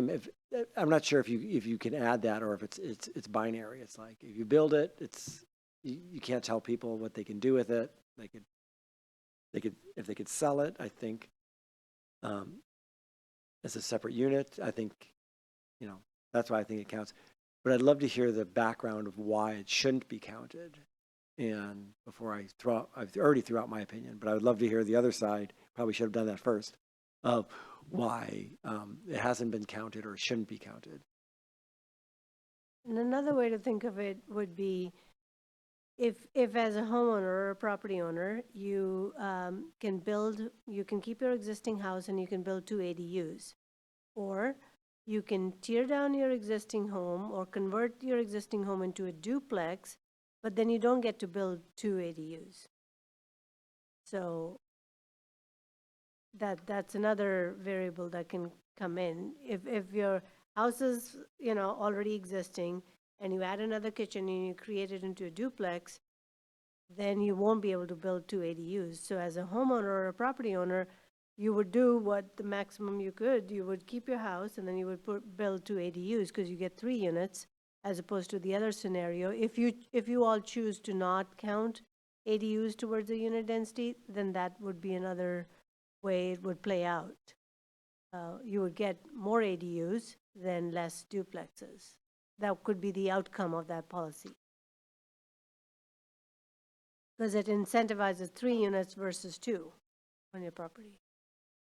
We had a conversation just looking at data, and I'm not sure it exists, and it's about the most likely people to add an ADU is probably people with external garages versus trying to build something because then you get around all the setbacks. Like if you're like in a little lot, if you have to have setbacks for another unit and you have plumbing and all, it's a pretty big deal to build another unit in your backyard without it costing a ton of money and or even making it fit.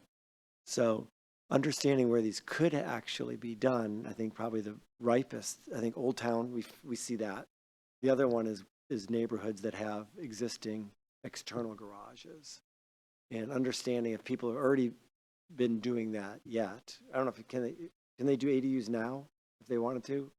Yes, today ADUs are outright allowed Everywhere. everywhere. Okay. They're not counted towards unit lot density. Yeah. But even it'd be interesting to see how many people have been doing them in the last 5 years, and the method that they've been doing it would also be informative. Whether it's been converting a garage to an ADU, building another ADU above the garage, or freestanding units, and that may give us some insight of how people may move forward.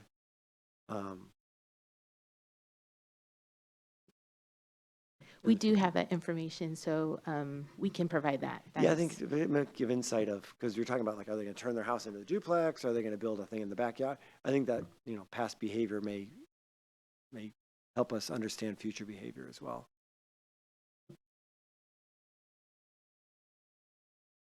I'll add maybe a little bit of a different perspective to this conversation, where I'm trying to like root myself back and like, what is the purpose of this, right? And it's to provide housing for like a missing middle population, right? And Issaquah is a very expensive place to live. And so our ADUs, and I can see like two pathways, like a way for like a more affordable home, again, because there's nothing in any of these regulations that say, right, that like they don't need to, these duplexes, sixplexes, whatever, don't need to be built to like they can be built to top of the line, right? They can still be $1 million, right? All the homes are like $1 million townhomes. And that doesn't really serve, right, the missing middle population that we're trying to serve with this. And so our ADUs, one way, because they're limited in size, right, that just by their size alone, right, they become a little bit more affordable. The other piece too is that if you're, you know, the barrier to like entry, right, in Issaquah is if you're able to buy a single family house, right, and your mortgage is huge, right, does having an ADU that you can rent out in your backyard actually make that house now more accessible to you? And so from those perspectives, I see the value of allowing ADUs. I'm a little like, I think it's just like time of day. I'm like a little confused on like the 2, 4, whatever.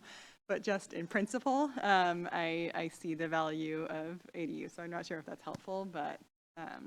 We all agree on that. It's a question, does it count? Yeah. And or not? And it's interesting, like, if you start looking at new single family builds, are they doing an extra unit on there? Because that would actually be an interesting way of doing that. But if you already have a house and you build something in your backyard, you're going to spend $250,000 on that. And then you're going to rent it out for as much money as possible and so I think it won't meet that other need. So I'm curious. I don't know if is it just detached that we're talking about, or is it any ADU? It could be any ADU, so it could be attached So or it could detached. be like a basement unit. It could Correct. And so, kind of to answer your question, today we do not allow ADUs with duplexes or any multi-family structure. It's only allowed with a detached single-family home. So that last home that I showed you guys on our tour, where it was a new home and it had an attached ADU, that we would likely see more of that.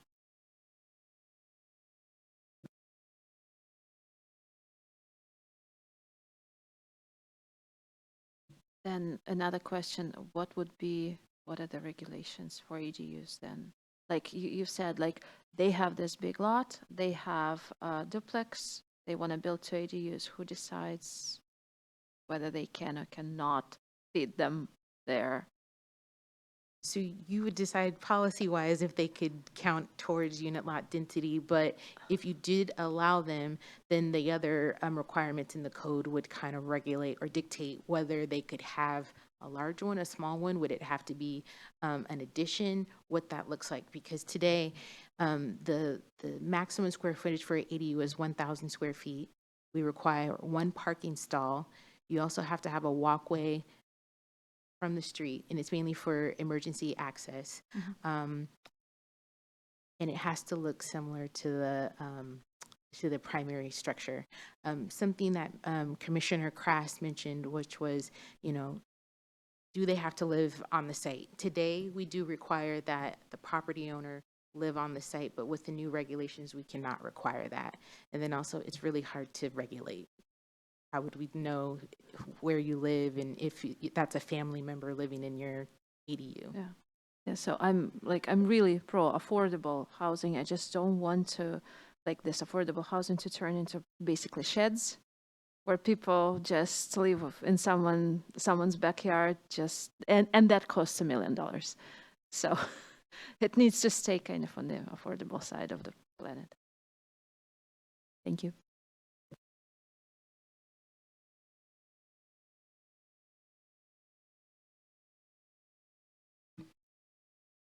Any further discussion? Valerie? I need a little bit more consensus. Yeah. Do we want to count unit lots or ADUs towards unit lot density or no? If it was me, I currently would at the moment. I would count it towards it.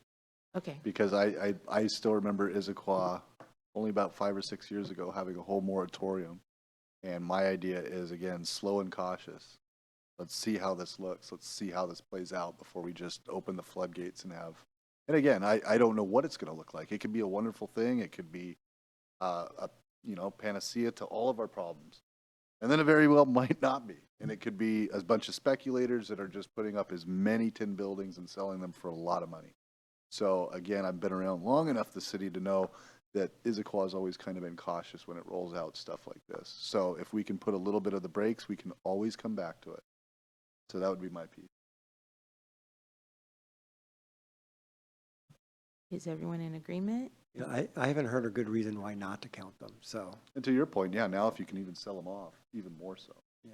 So, I'm open to be convinced, but I haven't. and again, yeah, we'd love more information, because like Commissioner Krass said, I'd like to hear more about what is the argument for it. And again, I could hear when Vice Chair Bader also mentioned, the affordability piece. It's not quite what's played out in Kirkland. And again, I'd rather see the city take a slow and cautious approach, because it can always be tweaked. It can always be ramped up, but you can't claw back what you've lost. And to change the character of the city within 2 years and have a bunch of people speculate and start putting up buildings, you won't get that back. So again, I remember when the city put a moratorium, I forget how long the moratorium was. And the whole reason why was to slow the process down to see what we could do right. And I think it served the city really well. There's still a certain building in Gilman that is infamous because it got in before the moratorium. So I think we all know what building that is. I won't say its name. But anyway, how does everybody else feel? Okay.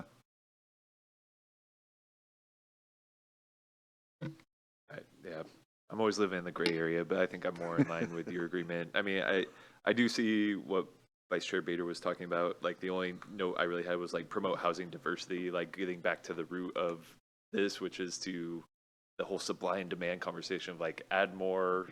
Hopefully those prices come down. Hopefully there's more options for different types of people. I think, but obviously there's also the cautious approach to that, right? Because I think you brought up a lot of concerns about, everyone has. So I don't think it hurts to kind of, proceed with caution. I think that we do have a lot of flexibility now in terms of, I think we allow a single ADU on lots, which is great.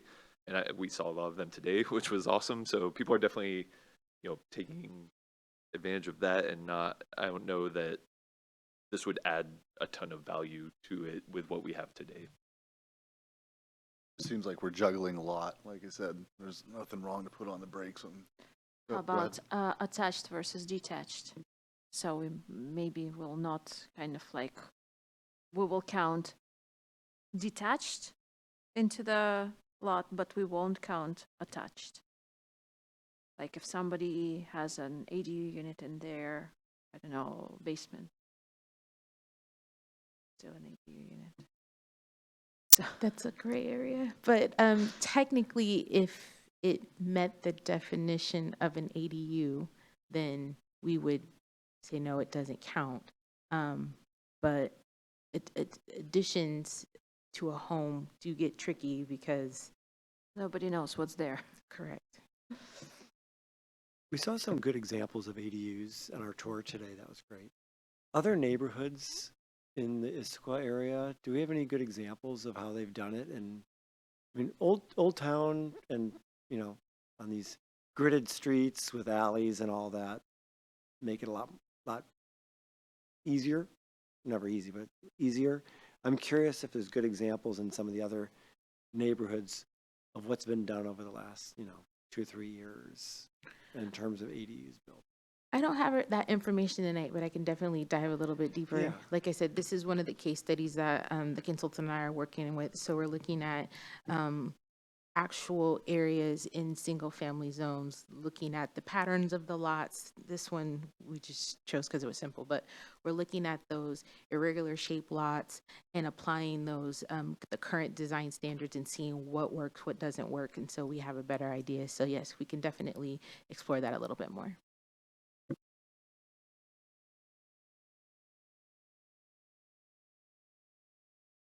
right. Do you get a little bit more consensus? I did. Thank you. Okay. Appreciate it. Okay, 2 more questions. Should the city continue to apply the critical area code to housing in single-family areas as it is today and allow allow development of middle housing, or not allow lots with critical areas that currently allow construction for developing middle housing? It's a little bit confusing of a question, but I'm going to unpack it a little bit. So here's a map of the city showing how much of the city is encumbered by critical area. I think it's close to 40%. So many lots are impacted either directly by a critical area, so that's stream, wetland, steep slope, or they're impacted by the buffer of these critical areas. So today, if there is a lot that has a critical area, it's being impacted by a critical area, we allow for development just as long as you're not making a direct impact to the critical area, or you're not located within the required buffer for that critical area. But there are some critical areas where we do allow development within them, and I mentioned them at the last meeting. Those 2 would be like critical or coal mine hazard areas or seismic areas. The reason this question is coming up is because in the state legislation, it does exempt lots, portions of lots encumbered by critical areas. So if you guys were to allow lots that are encumbered by critical area to be exempt, again, you would most likely have to do this for single family lots. So if you think about how many single family lots are encumbered by critical area, a lot of them would become almost undevelopable. So the question is, should we allow the development of middle housing on lots encumbered with critical areas? And again, they would still have to follow the existing critical area code and all other codes that apply.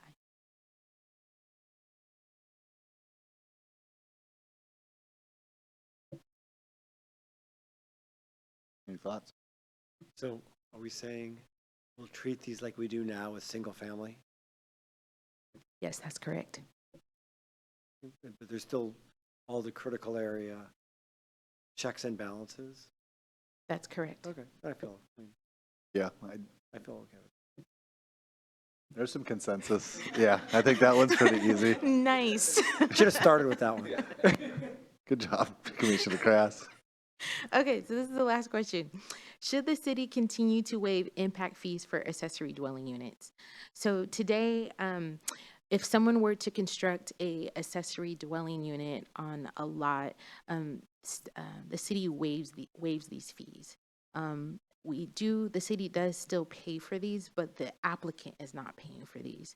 And so I'm showing you right now what the impact fees are. These are typically applied to a single family detached structure. They may likely need to be adjusted should we choose to assess fees for accessory dwelling units.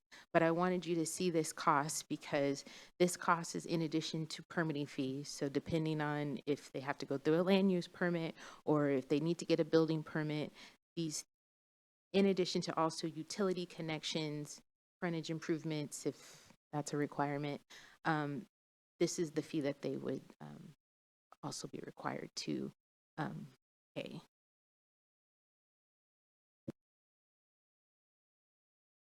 Wow, that's a tough one. Now I really do feel like a villain about the whole frontage thing. So essentially, the city's waived these for, well, Correct. We mean- waived this with the intention of hoping to get more accessory dwelling units constructed. and did it?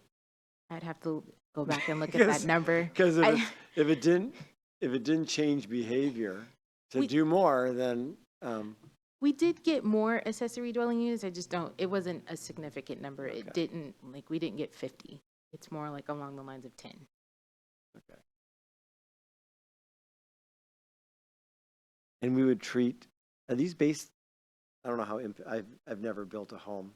I always bought them, done. So someone paid this.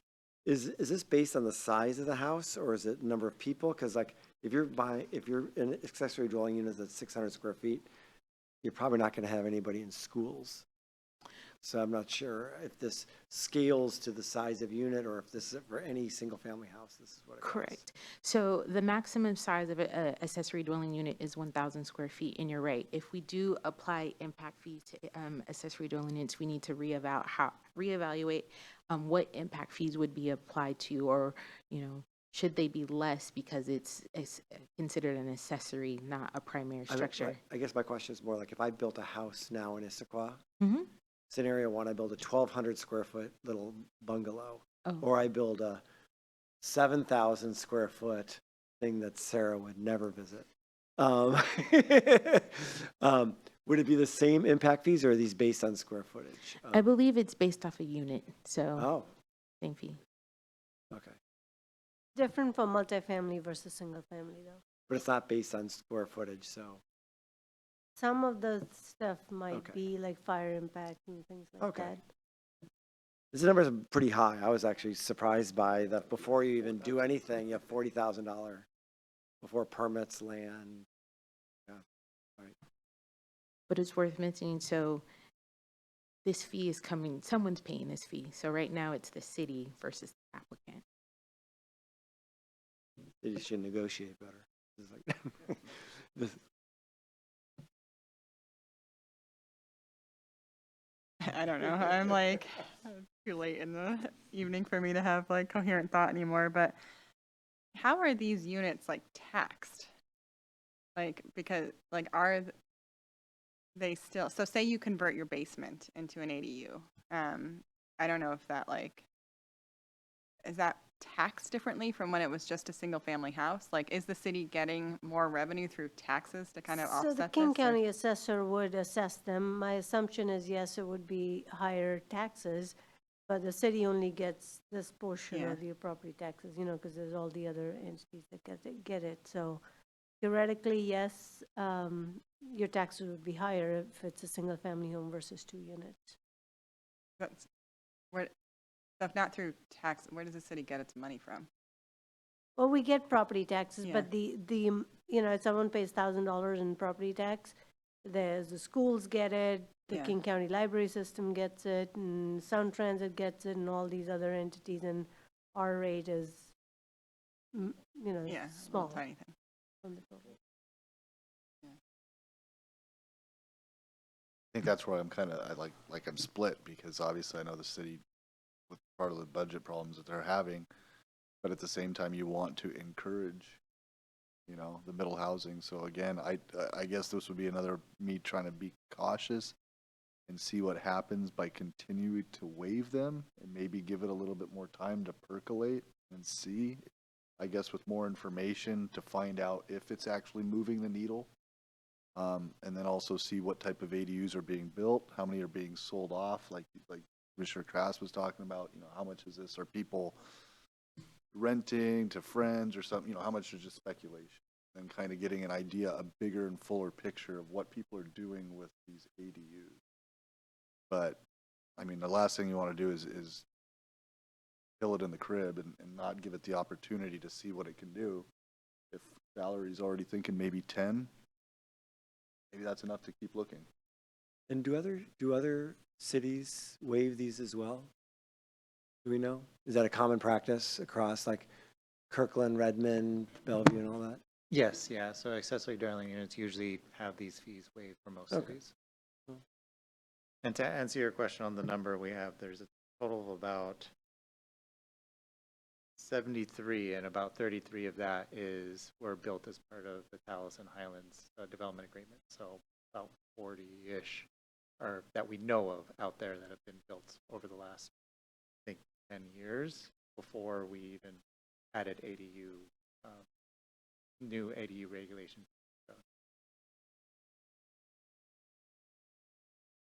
Yeah, I'll just add that this feels really high to me. And so like if the city needs the fee, I just think of scaling it. I think charging them the same amount as a single family home doesn't fit right. It kind of goes against everything that an ADU should stand for. Like if I wanted to build an ADU and I was like, somebody was like, you got to pay $40,000 just in fees, I'd be like, okay, I'm not going to build an ADU because I never like right? Unless I'm going to sell it off, I suppose, and that's incentivizing selling it off, which also like feels weird. So yeah, so I'm pro continuing to waive it. If waiving it doesn't fit right, at least like scaling it appropriate to the type of development that it is. Yeah, I think I'd just like to see if the story plays out a little bit more now that staff's obviously working on this, now that the word's going to go out. Let's see what happens, you know, and see if, like you said, maybe we'll have some positive growth in the next 2 years. Maybe it was worth not picking these up yet. And then if nothing really moves, or like you said, you see that, you know, the type of ADUs being built and sold off that city really, that wasn't the purpose, then maybe bring them in. So I have a fun twist of this one. What if you have a provision that if you sell the ADU, you have to pay the city back the $40,000? Seriously, it's like, No, it's that, not a crazy not. thought, because it's defeating the purpose of what this is trying to be. You're a speculator and trying to maximize that. that is an option. You would have to, the property owner would have to record a covenant on the property, but then it would also be really hard for staff to track. Unless King.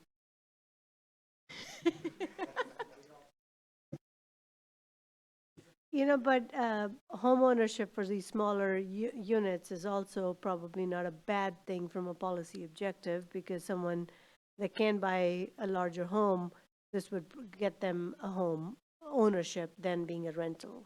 So there's But it's both also going to sides make of the it. price $40,000 higher, right? True, Which, true. yeah. So like you said, an option could be that they pay a portion of it, maybe because it's not a full-on dwelling unit meant to be accessory. Maybe it's 50% or 20%. That could also be an option.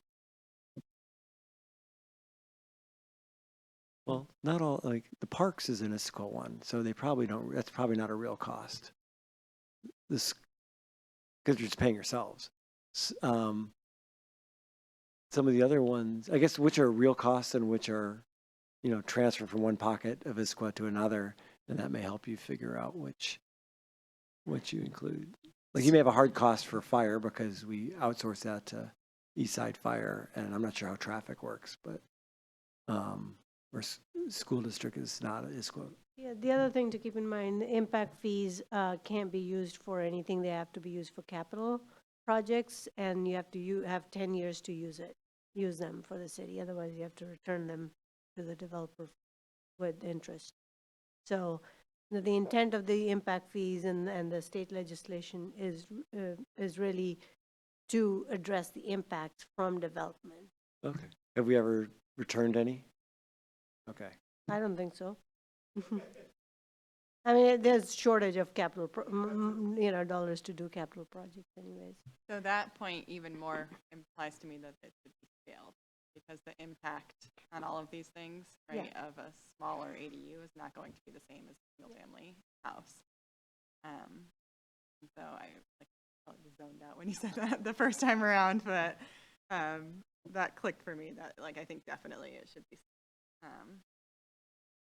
given the size or whatever use it. I'm looking for consensus. So a scaled fee. I'd be okay. Well, we're different on this one. I would actually be okay still waiving it waiving it. But I do think if you do implement it, either scale it down, because right now it's $40 a square foot of just an impact fee, or more if they're building something smaller than that. That's a big amount before you even sign a piece of paper. And I do, I understand the home ownership of these things, but I'm just trying to mitigate speculation like we saw in Kirkland to kind of get paid back for those. That may be phase 2 or 3, but something to kind of keep in mind of having provisions if people start, abusing this based on not what the intent was. To have those things in place, but I'm okay with waiving them still. And then check, as Jason said, kind of keep an eye on that. I don't know if that's helping, but yeah, I think, again, to Commissioner Krass and Vice Chair Bader, let's see what happens with this. Let's keep an eye on it. And then again, if it is being used or misused, I mean, we should be trying to learn from our sister cities and see what they did well and what didn't work and what did not go according to plan. And again, if it's being misappropriated or it's not getting what we wanted and we're just getting $1 million ADUs, then we can, to Vice Chair Bader's point, maybe then we scale it to try and curb some of that behavior. Okay, great, thank you. Oh, my last question, I apologize. Are there any other areas that you would like staff to consider that we haven't discussed tonight? After looking at some of the middle housing types, some of the, what this actually looks like on the ground, is there something that we're missing that should be added to the list?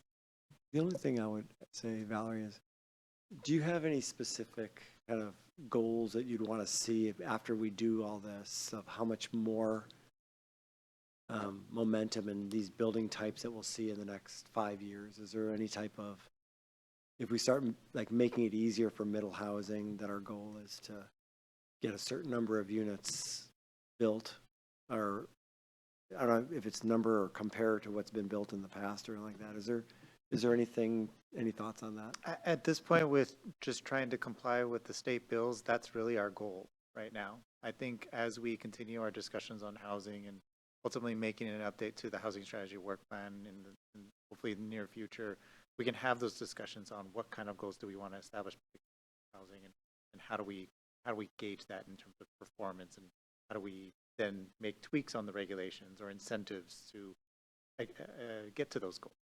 Yeah, because I think it's good, because it'd be good to see like, oh, we had this momentum of, we were doing 3 ADUs a year and now we're up to 10, and which created all this new housing that didn't exist in some of these different areas. And it's probably momentum in certain neighborhoods that a couple neighbors do this and all of a sudden it kind of catches hold. In my old neighborhood, it was outdoor rooms. That was like someone started building outdoor rooms and everyone had an outdoor room. And I'm like, well, just go inside if it's cold. You don't have to build all these heated outdoor rooms.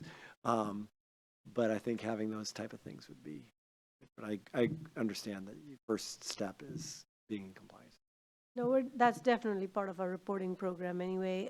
We have a housing dashboard set up now, and every year the city creates a housing report card. I think we send Planning Policy Commission a copy.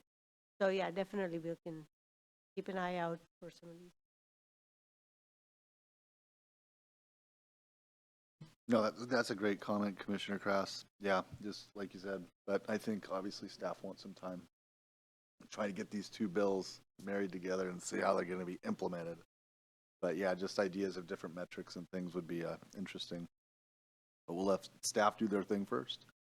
Are there any other areas to consider other than Commissioner Krass's point that you would like to report to Valerie? Did you get everything you needed, Valerie? I did. And then some? If something comes up, please don't hesitate to email me. Great. Thank you. That was a great presentation. Learned a lot about middle housing today. Again, started off with a fantastic tour. So again, want to say thank you to our planner, Valerie Porter. All right. That takes care of regular business this evening. So we are going to move on to reports. And I believe I'm looking at Stephen. Any other business or announcements from staff? Just really quick for at least a council report, the city council is going to be getting an update and having a discussion on the upcoming budget.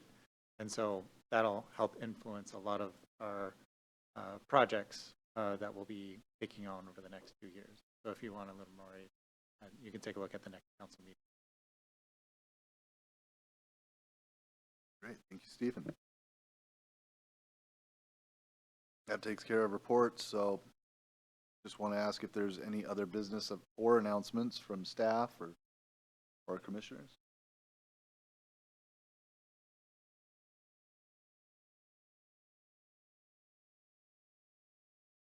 Oh, Commissioner Krass wasn't here. I'm sure you got the news, but again, we want to say congratulations as becoming a regular member to the planning policy. We appreciate all the service that you've given as an alternate. And yeah, so you weren't here last time, but we got to say welcome, Commissioner Krass. Yeah, it's official. So, yeah, no, thank you, Vice Chair Bader. I believe that's it. Again, I want to thank staff today for the tour, Valerie for conducting a wonderful tour. Again, all of you, Minnie, Madeline, Valerie, Stephen, we really appreciate all the work you guys do to help us have a better understanding of what's going on in the city. And I know sometimes it's a lot of time, and I can only imagine how much time you guys have behind the scenes, but you make it look so easy. That's the fun part. So again, thank you, everybody. We appreciate you being here, and we will adjourn tonight at 8:40 p.m.